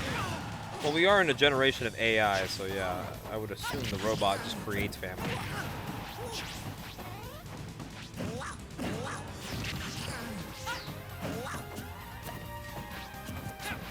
Monty hella clocking to Cheeks' matcha, bro. Like, just looking to find something to retweet is crazy. That's fucking hilarious. I love that. Also, what's up, Cheeks? How you doing, boss? Glad to see you back in the Guildhouse stream. Also, hello, Monty. It's Mars Bars on the mic here, by the way, for those who are just tuning in. I have been casting the majority of the bracket tonight. What a reversal, by the way. Say hi to me. Hi, Elkies. I hope you're doing well. Miss you, girl. Hope you're doing all right. Well, yeah, I mean, this pit definitely took the set and winner side, and I mean, it's so difficult, right? Oh, you're chilling? Hell yeah, love to hear that, Elkies. Oh! He went for the taunt kill. Okay, bro. This guy's funny. Oh. Are you dead off this? I think you are. How'd I know he was dead off that? I didn't know. Oh my goodness, Luis. You gotta fucking play the game. That's hilarious. I love how chat is just erupting off this shit because we have not seen like Luigi action at the Guildhouse at this level in so long. It's been so long,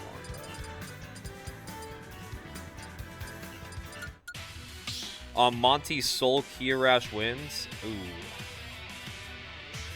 Is Kiyarash the most carry player to make top 50? I don't know.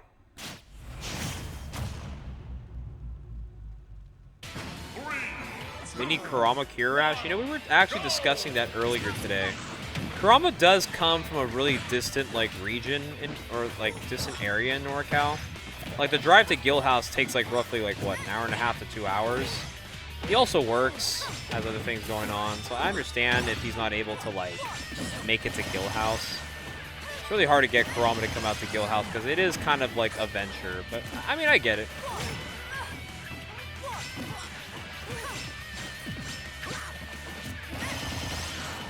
Yeah, and Kurama said it himself, so. Hi, Junior.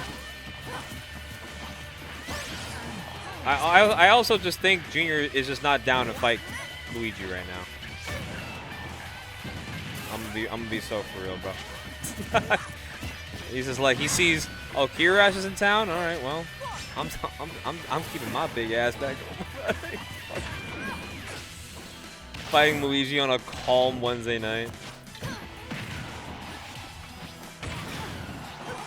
That's all I'm saying, bro. I mean, if Luis gets Kiyarash games every single week, I mean, that's just helping. This is helping the both of them, you know, get better at the matchup. We're gonna get good together, guys. He didn't even need that second up air. He just got the stock. And this is what I mean, guys. Kiyarash against Palu is kind of it's kind of tough for the Palu because like he's just really good at this matchup. I don't know what to tell you. I mean, I was talking about it with Flaming Dumpling earlier, too. Like, his set records against, like, the Palus and SoCal, like, it's pretty good. Oh, but Luis looking to be a little different.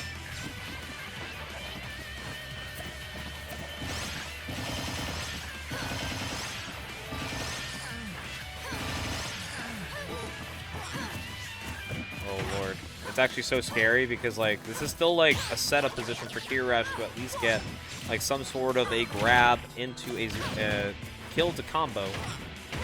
But Luis is doing a good job, at least, is kind of holding his ground here. Even percents on both sides.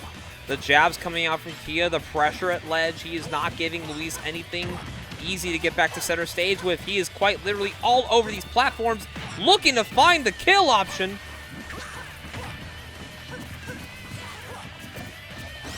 It's actually so scary. Nair finally does the deal. Does find a grab. This is an opportunity for Luis to maybe take the game. And even the misfire, actually the worst time to get a misfire, as Luis is perfectly positioned to get a kill anyways. Too bad for you. And Luis puts one on the board here, despite he was down 3 stocks to 1. And Luis brings it all the way back. Goodness gracious. We have a great grand finals ahead of us. Am I right, chat? Once again, because I got all of NorCal and SoCal and more. Press 1 if you want Luis to win tonight. Press 2 if you want Kiyarash to win tonight. I need to see 1s and 2s in chat. That's all I want to see. If you can do that for me, I will love you. Matter of fact, I might follow you on Twitter if you just put 1 and 2. If I know who you are. You know where to find me. You don't want either of them winning? Well, type 3. Type 3 for a double DQ. I don't know. Congrats, Lammers. You won Guildhouse. Could you imagine that? That was funny. Lammers Thug Finals. Come on, man. Oh. I'm also, you know what's funny too? What I'm learning more and more about Kiyarash, the more I'd be like actually like attentively casting and watching his sets here, is the fact that he has a plethora of Mario songs that he likes to play a lot on stream. Or maybe in bracket, perhaps, in general. And that's pretty dope. I like that. Really sticking to the character. Is he dead? I'm not even gonna ask why. Oh, he slipped off the ledge there. Actually a savior for Luis.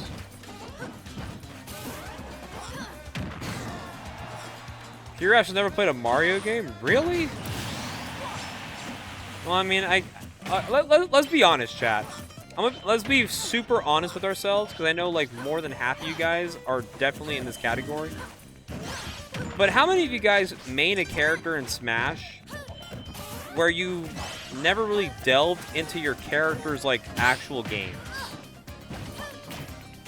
There's a good amount of you guys. That's all I'm saying. Like, I play Jigglypuff, but I definitely have a fair share in Pokemon. Well, I'm also an Unk, so like my introduction to Pokemon was literally Gen 1, so like Jigglypuff is Gen 1. That works for me.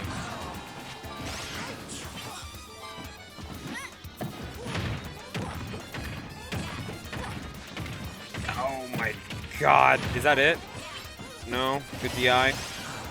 He's living. I still don't know what game that's from. Good shit, Spence. Good fucking shit, bro. Oh, he's dead. Alright, game 4. Kiyarash takes a 2-1 lead. Hey, you guys see that top area? I'm gonna wave my hand in the air. Hi. I'm just here. As you can see, my hands are just like, it's just going crazy. But yeah, I play Jigglypuff and I play a lot of Pokemon. Started off in Gen 1, so it just makes sense. Let's be honest, bro. All you Kazuya mains, I want to see y'all play. I want to see y'all actually play Tekken. Funny enough, like most Kazuya mains I know in NorCal, they actually do play a lot of Tekken. So it's just like, okay, the correlation works. But then like I meet a Kazuya player that's never played a Tekken game in their life, and I'm just like, oh, interesting. Interesting.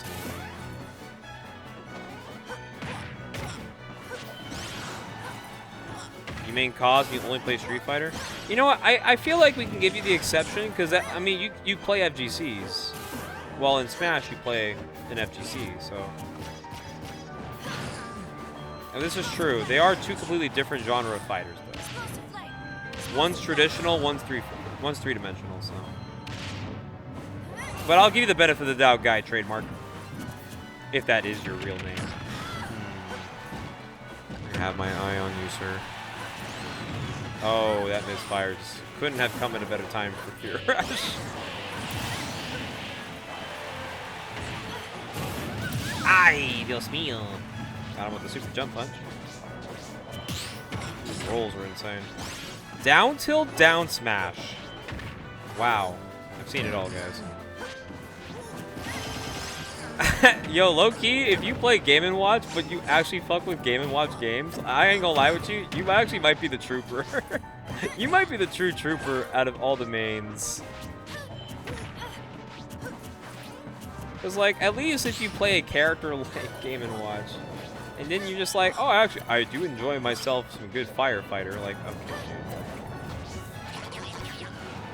He's got the Game & Watch console at home with the CRT connected. Like, he is down to play. He's got world records. You're old as shit if you fuck with Game & Watch games. Well, no shit. Game & Watch came out before Super Mario Brothers was even a thing. I think the Game & Watch came out like in 1981.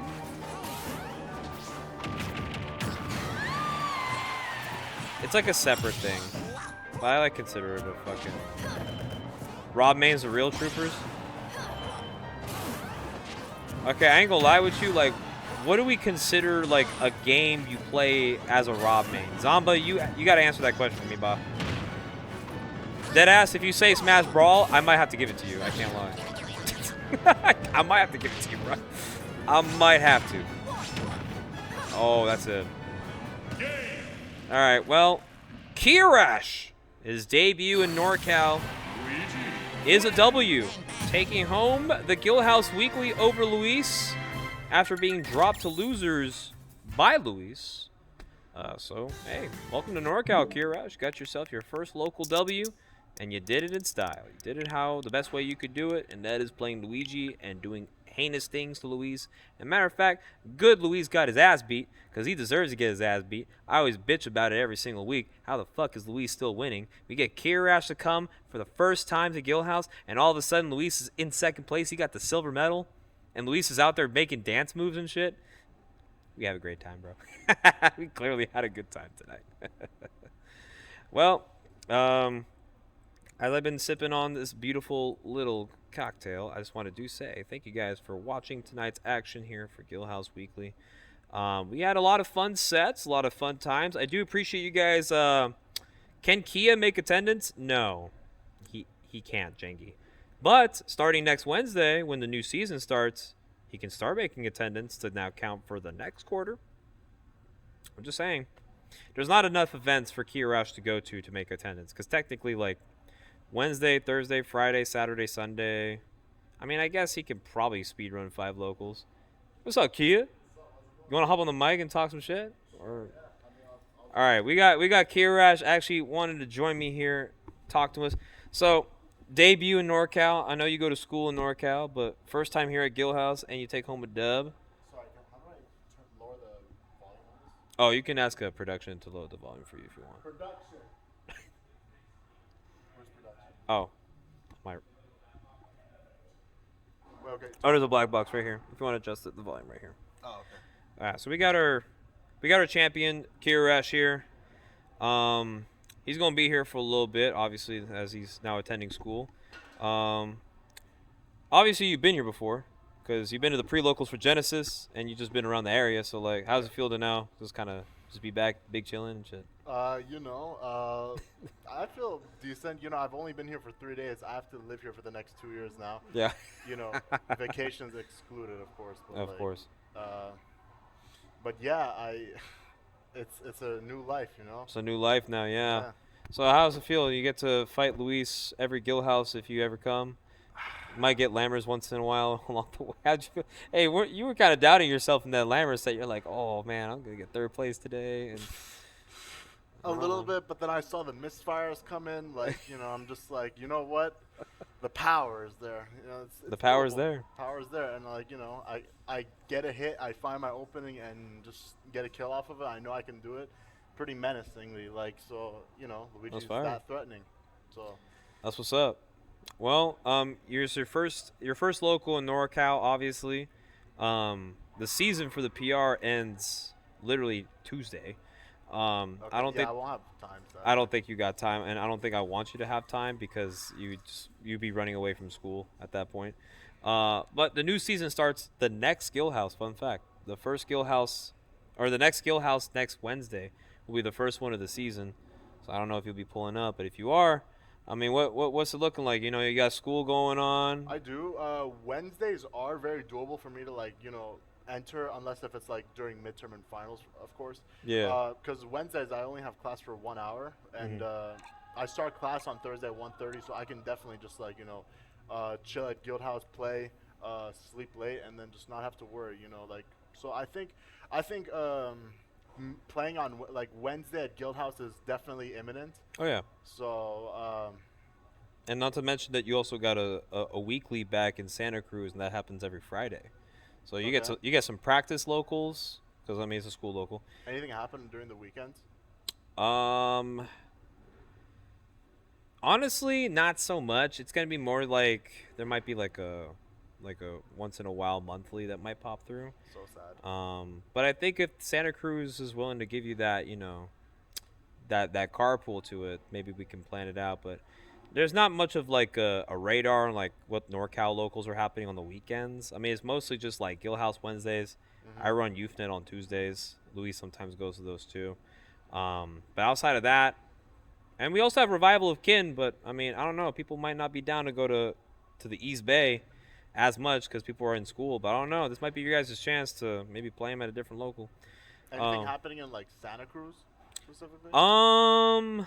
Good question. I think you might have to ask like Netsboy and them and see Yeah. like what's going on down there. If you guys have like anything outside of like the school tournaments. I see Dilly in chat right now. You got Dilly in chat, Chaos bro. and Dre. You got Karama also. He was thinking about like, oh, maybe I should. Oh yeah, come. and Karama too. Nice. He's like, whatever, bro. Karama. Are you still the future of Smash? People say I'm the president of Smash now. Apparently. Like, Oh, ever since the future is now, bro. apparently, so ever since that result at Level Up Expo, like things have just been, you know, flying through the roof. Oh hell no. Like, it's like a whole jamboree here. He said the future is now, baby. All right, Kira. One last question before we end the stream. Alright. What do you plan on doing since you're gonna be attending guild houses? Do you want to try and aim to be #1 NorCal just for the fuck of it, or we just here for the vibes? I haven't set a personal goal yet, but #1 in NorCal, you know, I've gotten #1 in SoCal before. It would be very nice, and if I could also get #1 in NorCal.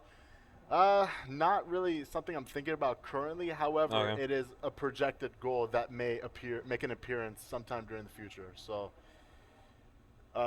have that in expectation that, like, you know, okay, once I have much more time to, you know, think about, you know, the game, and if school's not necessarily, you know, blocking the way, Yeah. then, you know, maybe I can try to go for #1, you know? Okay. The thing is, though, short story, I kind of like, to be honest, I don't really have any more massive goals for Ultimate or There just you go. Smash, because I've already, like, top 8 at Level Up Expo. I've top 8 Yeah. at Eugene bound like 2 weeks Yeah. ago. I top 8 at 2 majors, and I'm like, and I got top 50 in the world. I got top 100 in That's real. 2023 and top 50 in 2025. To be honest, in my head, I'm like, what else is there left to do? Like, I've done all this. So, like, I've kind of set myself a few personal goals. Like, I want to, like, win a C or B tier, like, because I still haven't done that yet. I also want to, like, you know, get the Elite Smash Challenge done, get 200 wins in a row. So Oh, that's there two. you go. So I- you'll be streaming or what? Yeah, I do. I've done those runs. Though. Like, my PR is 180. Ooh. Actually, so sad. And then so get 200 wins on Elite, win a C or B tier, and of course I want to play and defeat Raru in bracket. And yeah, I know you were talking about it. You feel like you are definitely the best Luigi in the world in the Ditto. Without a shadow of a doubt, I claim that title. That's me. And you plan on going to port? It's during November. That's so I sad, know. dude. It's tough. I know. Dude, I wanted to because that's the tournament I beat Zomba in too. Oh yeah. I also beat Peepnut at the time. It's like that's the tournament that I'm like, okay. You got that top 32 at the last port. was, yeah, Yeah. I got 25. That was like one of my breakthroughs. So I'm like, I would love to, but I don't think it's doable. That's tough. I know. You got to be a school. You got to be a student first. But obviously, we know how capable you are as a player, and obviously, moving forward. I mean, welcome to NorCal. Thank you, Obviously, thank you. I'm not in freshman. I'm a transfer. he's a transfer. I'm a junior. Yeah. So Kia's got 2 years, minimum, with us here in NorCal. But that doesn't mean that obviously he's not going to be elsewhere. But obviously, with school. Yeah, I Got to mean, lock in for that one too. like I said, I've done like everything there is to kind of do. Like, Yeah. So it's just like really not much left. So I'm like, That's fair. maybe if I complete these goals, maybe add on to the list that, get number 1 in NorCal. I mean, if I get top 2, top 3, I will still be happy. But There you go. like as long as I do those, then there's really nothing else to do. Well, Santa Cruz is going to do everything in their power to keep you coming out here on every Wednesday you can. And obviously, we got this chat and we got all of this venue going bless on. the chat. Dilly says we should play celebratory Minecraft tomorrow. You know Dilly, right? Mhm. That's Dilly. Banana Mage. All right, well, I think we should wrap it up since it is about to be close to midnight. But appreciate you, Kia, for pulling up. Congrats on the dub. Appreciate the interview. And then, obviously, for everyone back home, wrapping it up tonight. Thanks for watching. Make sure to drop a follow if you haven't already. And, yeah, we'll see you guys next week for the first Guildhouse of October. And, of course, maybe for some more Kia action. Who knows? Actually type shit. Let's get some food.